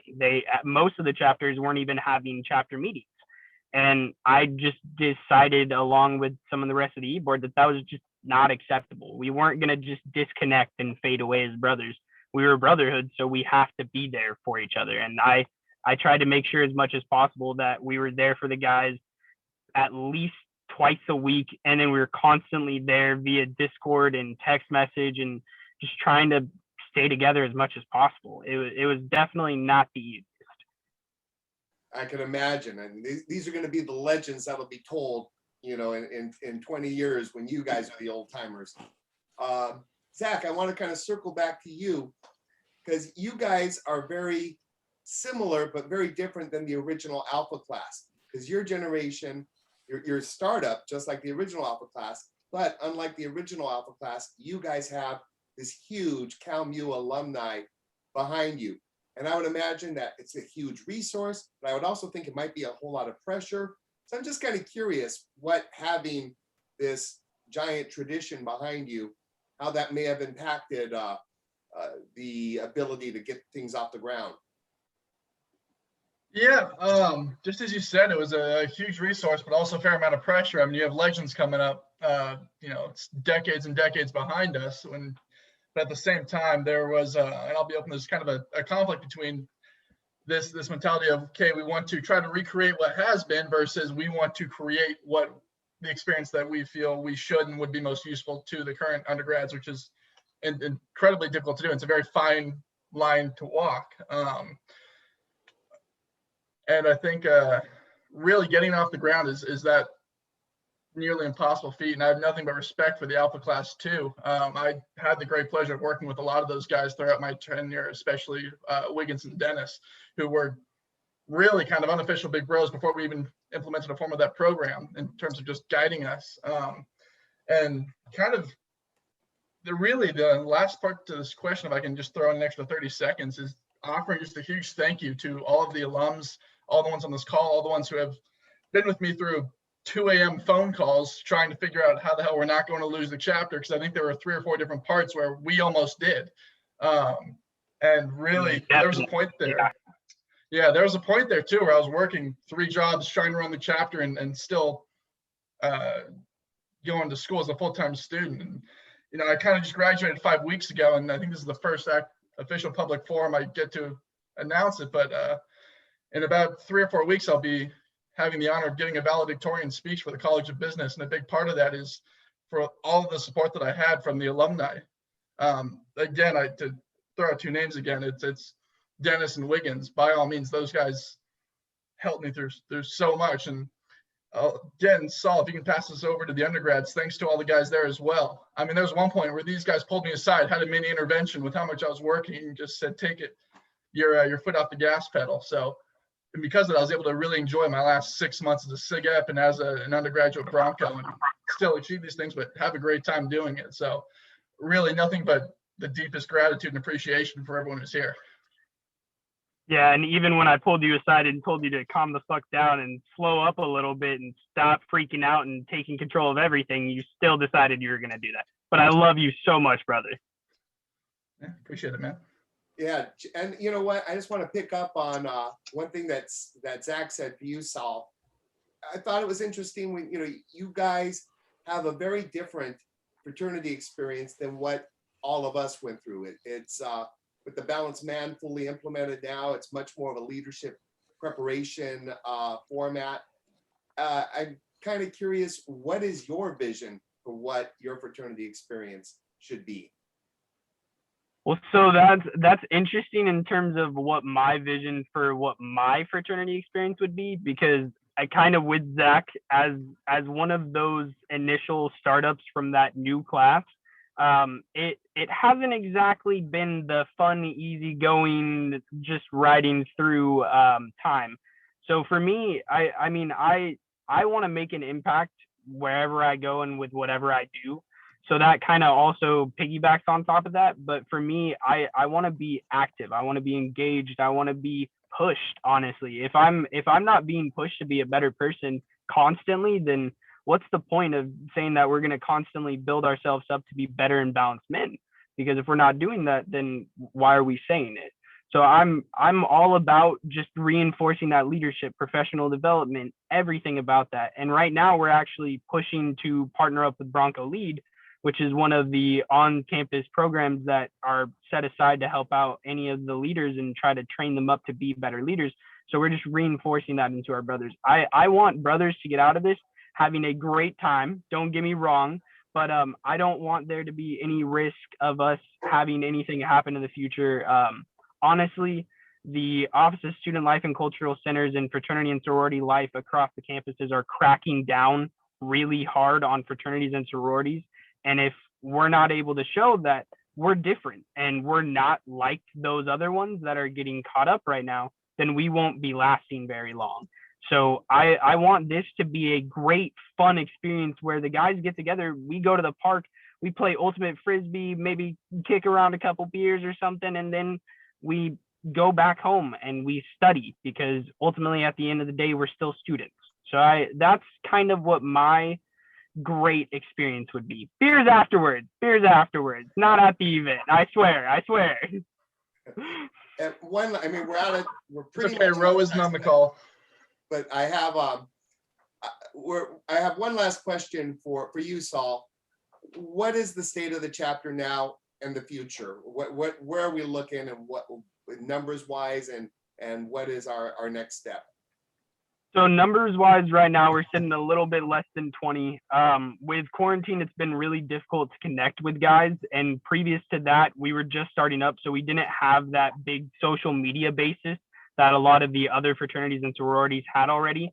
And that's been our only way to really communicate with anybody right now. So once we get back on campus, we were killing it with recruitment. We were starting to ramp it up hard, and it was hitting well, and we were getting great guys out. But then everything shut down. So I think once we go back on campus, a lot of these other chapters have lost a majority of their guys who were not willing to deal with a virtual fraternity. They weren't willing to stick around. They wanted a party, and that's all they wanted to do. And when the party stopped, they were done. But because we don't have that, the chapter has been reinforced with actually building a true brotherhood, not focused around just getting trashed every single night. So I see the chapter as a really strong, tight-knit chapter now. We bonded a lot throughout this quarantine, surprisingly, which was amazing because I was really worried at the beginning that we were going to become disconnected and we were going to fade away. But that has not happened at all. It's been the exact opposite. I have plenty of the guys who previously were the quietest guys saying that they didn't feel comfortable around anybody, telling me that they want to come over and hang out all the time because they love being around everybody now. And that, to me, honestly means the most. I could care less if we get to a 100-man chapter within a year. That's not my goal. My goal is to have guys that are willing to stick around through the thick and the thin, whether it gets rough or whether it's happy or whether it's sad. I'm super excited for what's to come. Well, gentlemen, I want to thank you for letting us know that the chapter is in good hands, and you guys know you're part of a big, giant chain of brothers that have your back. So thank you, and let us know how we can help. Now I'm going to turn it over to Brother Kerwin, who is got a few things to share with us. All right, so first and foremost, thank you, Dave, for not only getting all the volunteers for the video, but editing the video, having your family allow us to use their property for the video that we all watched of the ritual. So thank you from the bottom of our hearts. Again, we have a small group here, but we were all just commenting to each other how great of a job you did. So hats off to you, Dave. Let's give Dave Scale a round of applause, guys. All right, so with that said, again, guys, we got probably 60, 70 guys on this. It was great to see some faces, great to mess around and have some cocktails with my bros here and virtually with the guys on the screen here. But, the reason we're having this is A, to reconnect with everybody, B, to provide some additional resources to the actives. And one of the ways that we can provide resources to the actives is by fundraising and donations. So Ian, our ABC treasurer, was able to put together a link that we're gonna send out to everybody. And really it's, there you go. So really we're just asking everybody who's here if they can, again, think back to their oath of obligation. If you can find it within your heart and in your wallet to donate. This is directly to the ABC. This will allow the ABC to give the chapter money for balanced man scholarships to help them with anything that they might need, and also just to keep the ABC running and active as well. So again, this wasn't a fundraising event, but I would hate to miss the opportunity of reconnecting with everybody and not asking you guys to dig deep and give if you can, right? So it could be a one-time donation. It could be a monthly where you give, $10 a month, $20 a month, whatever you can, $50 a month. We already have a couple people who have donated, and Ian has those names and he can recognize them in a minute. But again, thank you guys for showing up. We still need resources. We still need volunteers. We need cash. Maybe we'll fund a fun party for these guys in the coming months. Ian, anything you want to add to that? Yes, just that, we had about 20 grand in our account a couple years ago. So we paid about 10 grand to national to bring out the guys that got the chapter going again. That was a big expense. And so a couple weeks ago, you probably got an email that came out from Mark Middlebrook. Someone's laughing in the background. I don't know who that is. Can you like pause that, Bobby? Or who's that laughing? All right. So thank you, Mark, for putting that together. We had a link where we sent that out. I'd like to thank Jeff Hamill for being one of the first signups on that, and also Brian Kleinsmith, who also is a monthly contributor. So what my goal is with what we're doing is that little screenshot that Kerwin showed you just a few minutes ago. That is a link that is in an email, and we'll get that out again. The link is in the chat. What's that? It's I'm in the posting chat. the link in the chat. Oh yeah, if you click on that link right there, it'll bring you up to a screen. You can fill in that information. It'll come to me. We'll create the invoice. You'll get a little secure link to put in your payment information, and we'll get you set up whether it wants to be a one-time or you want it to be a recurring monthly.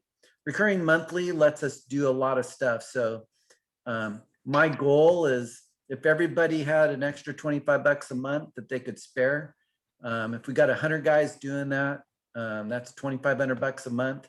That goes a long ways to get this chapter where we want it to be again. And you know, we got 75 guys on this call right now. So I don't want to put any pressure, but if you're able to do it, I encourage you to do it. Sal doesn't want this to be a fundraiser thing. I understand that. We're just want all of us to get together and have a good time. But as soon as COVID is over, we will have some good events, whether it's golf, whether it's the beach, whether it's somewhere Greg wants to go to drink a beer. You know, we'll figure it out, but we'll get together where we can have a good time. So I just thank you all for being on here. Ian, thank you very much for that. And Ian, you stole my thunder. You said when things open up, right? And things are moving up. Around town, that's awesome. So I do want to. Is there a way to mute that guy for a second? There are too many cocktails in to mute them right now. Yeah. But this is important, guys. So again, if I can have everybody's attention. So we have an actual in-person event. So we talked a lot, and I mentioned SIGEP de Mayo. We have our first post-COVID in-person event in 2 weeks. It's going to be Thursday, May 6th. Thursday, May 6th. Okay, at the old Shiloh Inn. So we will get that information out. Is that the one on the exit right off of the 57? Yep, it's right off of Temple. Yep. So that old Shiloh Inn is now a Hilton property. It's actually the Pomona DoubleTree, but they have a great restaurant with outdoor seating, a patio that we reserved. Again, it's going to be Thursday, May 6th. So 2 weeks, in about 2 weeks. It's open to actives, all the actives and alumni. So, you know, Zach and Saul, let the chapter know. Again, Thursday, May 6th, happy hour at 5:30. First round is on me.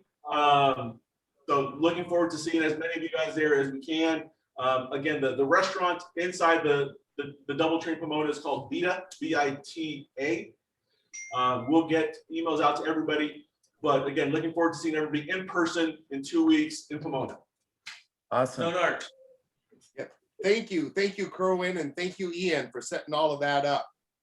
Well, gentlemen, we're getting down to the final stretch, and I just kind of want to share my appreciation. A lot of effort from a lot of brothers went into tonight's event.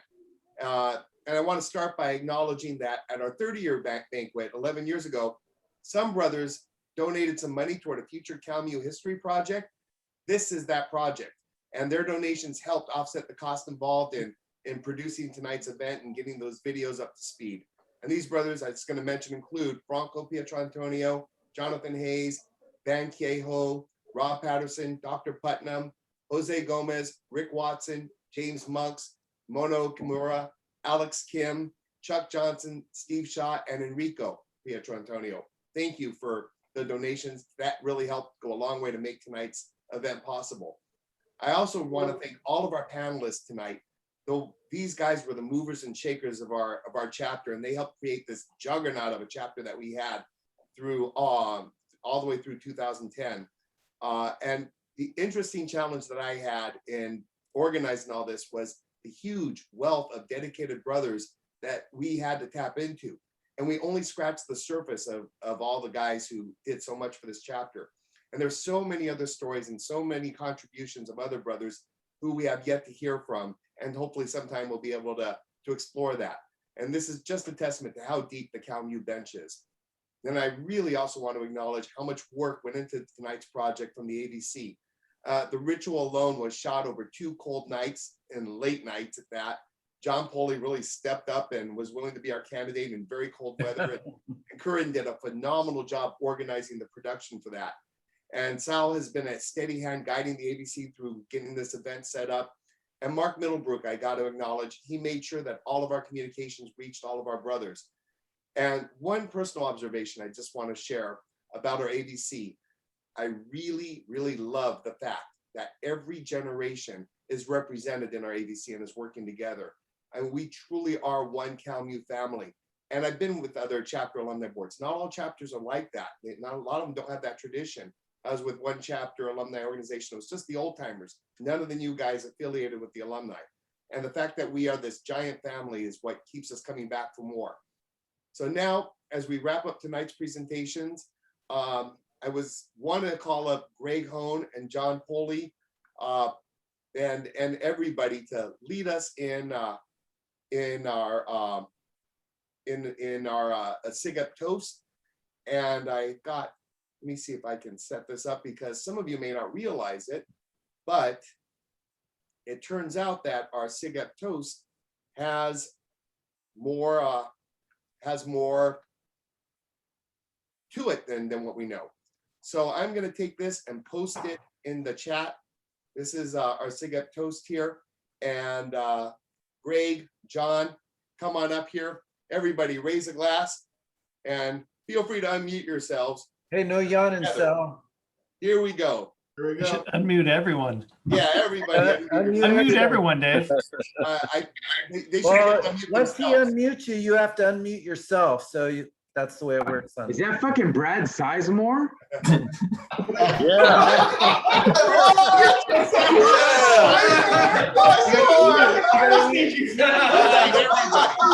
Together. I drink to the brothers of Sigma. And here's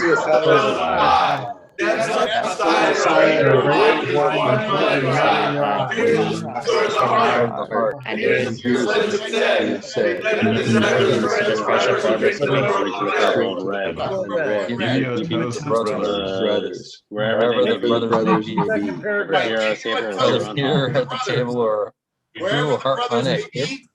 whether here at our table or over unheld, to join our camaraderie. And this drink contrasts to all others, to all the others. SIGEP living and dead. Bottoms up to our part can. Part can. Where the proud can. Let us drink to the Cheers. Add this last paragraph. That's a lot more than I remember. Yeah, that's I only remember that first one. Like everybody stopped at the first paragraph and then they couldn't finish the I'm trying to figure this the out. second half you need like an interpreter for. Gentlemen, our original plan was to have a bunch of chat rooms set up so that we could all kind of visit with each other. Unfortunately, that didn't get set up properly. So instead, we are going to be having a giant free-for-all visit. But before we do that, I do have one final video to share to end tonight's festivities. Hey, Sizemore, you still got my ID?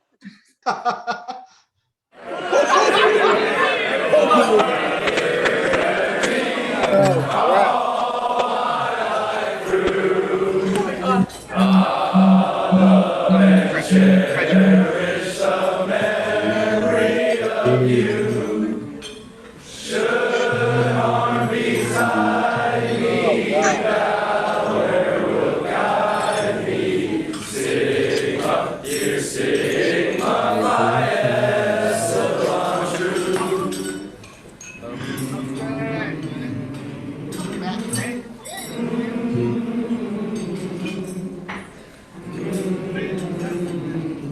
Turberg when you need him. Arizona. Ow.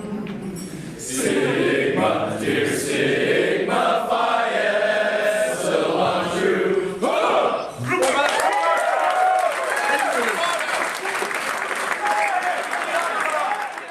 I so don't remember that. Oh my gosh, yeah, I remember it. Gentlemen, let's remember it. visit. I think we all recognized ourselves. I think my hair was about 3 inches longer. At least 4. Yeah, you look exactly the same, Ian. What's Is that when I pinned my wife? Exactly the same, Ian. And your hair was down to your shoulders almost. Yeah, it was over my ear for sure.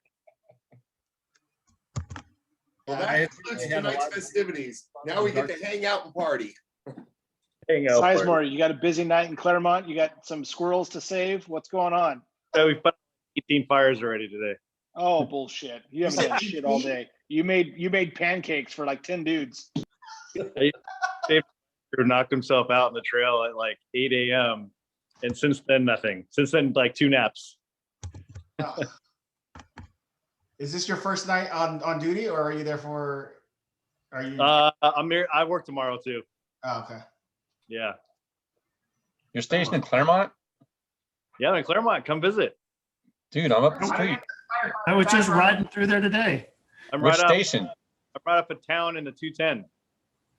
Oh, yeah. Nice. 101. I'm at Indian Hill and Baseline, so I'm right down the street. Come out, man. Come by. All right. I'll ride my bike by. I ride my bike by every other day. So I won't be here tomorrow. okay. Great to see you, Brad. Come by anytime.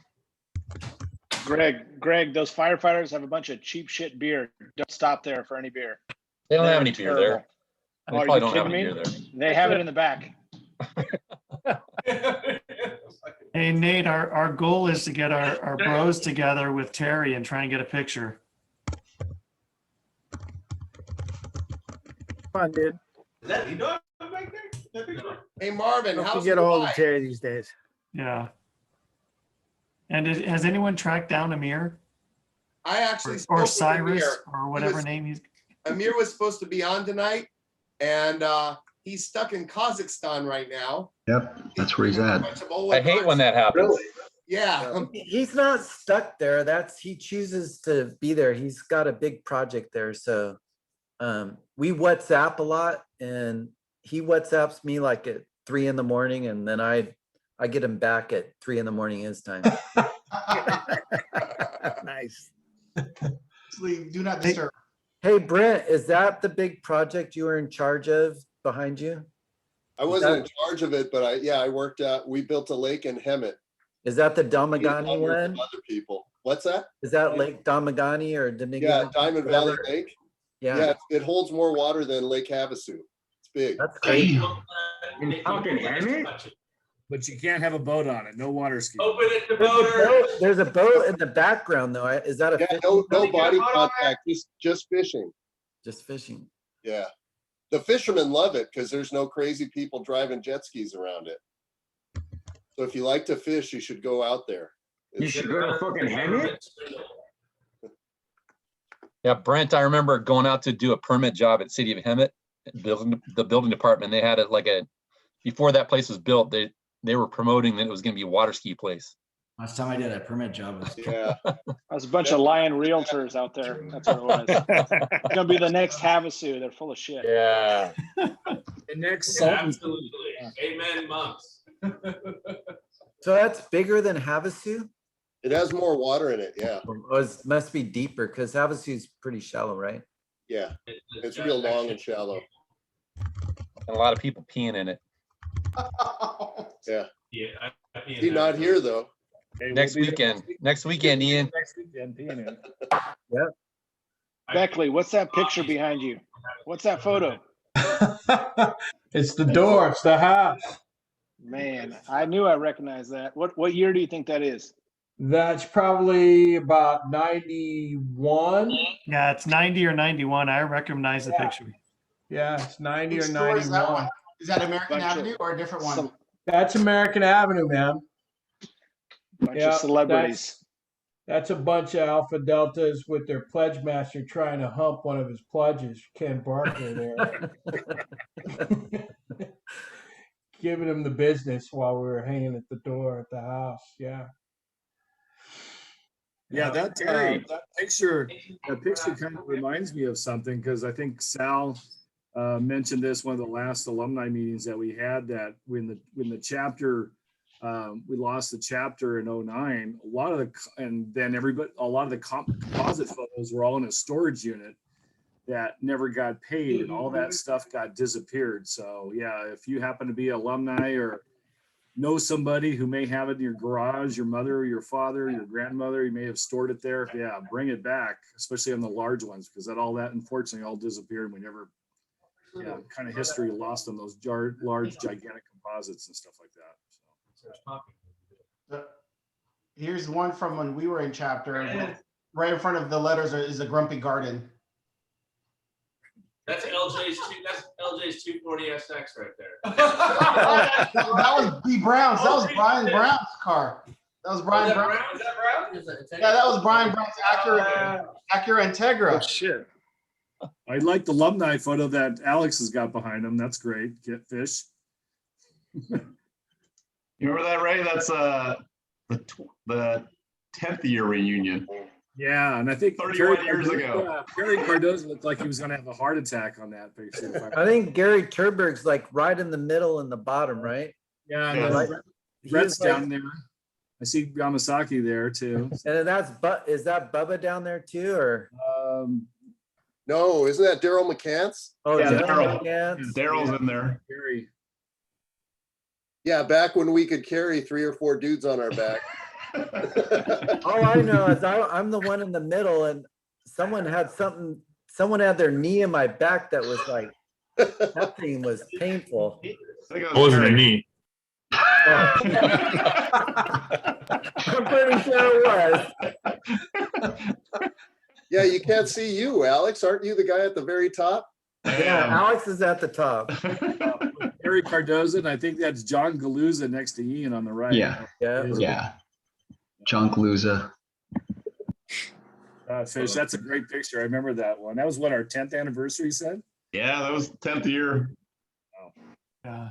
Yeah, I think that's me next to you there, Ian, in that picture. Yeah, you're in there too, Dave. Yeah. Good time. That's something we should do is maybe like set up a Dropbox so we can start sending in pictures and kind of like. Oh, that would be awesome. The hell I'm of a sure we all have idea, John. deposits That's a that. great idea. Yeah. Yeah, there's this thing called Facebook that you might be able to put the pictures on. I don't know. Is that the hot new thing? I mean, pictures you can start to set. That's got to be that had to come from an alumni that's like Is post that 2010. hashtagging? What does that mean? Yeah, I'm still running MySpace, so I'm not sure about you guys, but where's your Right, top? Big Mike? That's so This is true. still active. Mine got deactivated. I promised some of the guys that I wouldn't share the photos that I had. So there was, some Halloween parties and black light party pictures. Yeah. You have to sign an NDA. Oh yeah, there's some pictures back in the 80s that not one of us can run for a political office anymore. If those We don't want to see those. Dude, come here. I have them right here. Oh, thanks, Todd. Are they photos or are they sketch drawings? No, I was looking at them a little There's, while ago.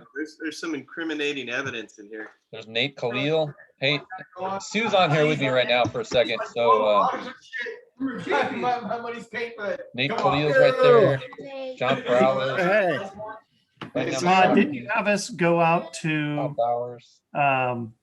was it UCLA or you your wife was at Alpha Phi, right? Yeah, AKO. AKO. I just remember I think I was like a neophyte. I wasn't even a pledge yet, and you guys had us singing these songs. Yeah, I remember that Todd party talk because those girls at UCLA actually outdrank us, if I remember correctly. Yeah. They did. Remember that? They did. Impossible. They destroyed us. We weren't even supposed to be in that house. No. They allowed us into that house, They weren't. I was there with you that night, Todd. What's that? I was there with you that night in UCLA when we went down there. Yeah, I remember it, Ian. Yeah. You know, I'm actually celebrating 33 years this year. That's crazy. That's awesome. Congratulations. I'm Yeah. coming up on 31. Yeah, it's awesome. And just so you guys know, you know, those of you that, a lot of you guys were at our wedding, we had the highest I wasn't invited. cab. Kerwin, were you there? I wasn't there. Let's work that out right here. Everybody, you got invited, Kerwin, for sure. You had to be there. Best man, Kerwin. Keep going, Todd. I was missing. Go ahead, Todd. We didn't mean to interrupt you. Oh no, I don't even know what I was saying. No, that was a lot of fun, and actually, I was trying to get Leslie to come in so she could say hello to everybody. But I actually have two boys that graduated Cal Gamma over at UCSB, and they're SIG-Eps.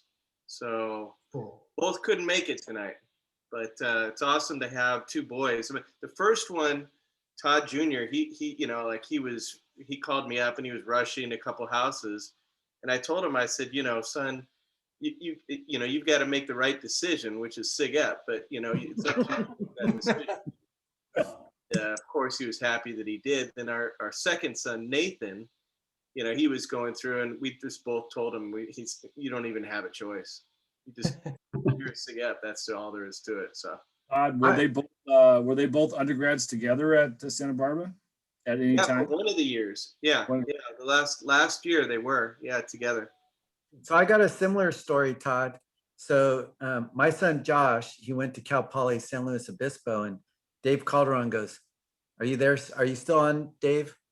Yeah. So Dave No, goes, he's drinking at the river. Dave's asleep right now. He's probably. Dave was in like, bed. I think, a regional director back then. He's all, oh, we got to get Josh into the SIG-Ep Cal Poly San Luis Obispo. And I said, okay, well, let's try to do that. And then all of a sudden, SIG-Eps get kicked off at Cal Poly San Luis Obispo.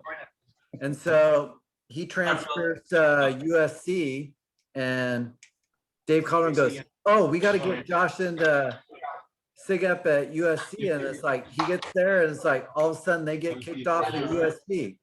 So it's like, don't send Josh to any college because we're going to keep losing chapters. Exactly. Hey, Franco, on my screen, I see Gerardo, Jeff Gerardo right above you. I'm thinking we should get the soccer team back together. Let's do it. That'll work. Enrico, I won't fit in my uniform, but I think I still have the jersey. I don't have the jersey anymore. And Andrew, who was holding the picture that was probably about a year and a half, is going to be 30 years old. Dave, actually 29. He's going to be 29. Hey, can you mute Kerwin's? Because they're doing all kinds of chatting back there and we can't hear. Oh, it looks like it worked. Okay.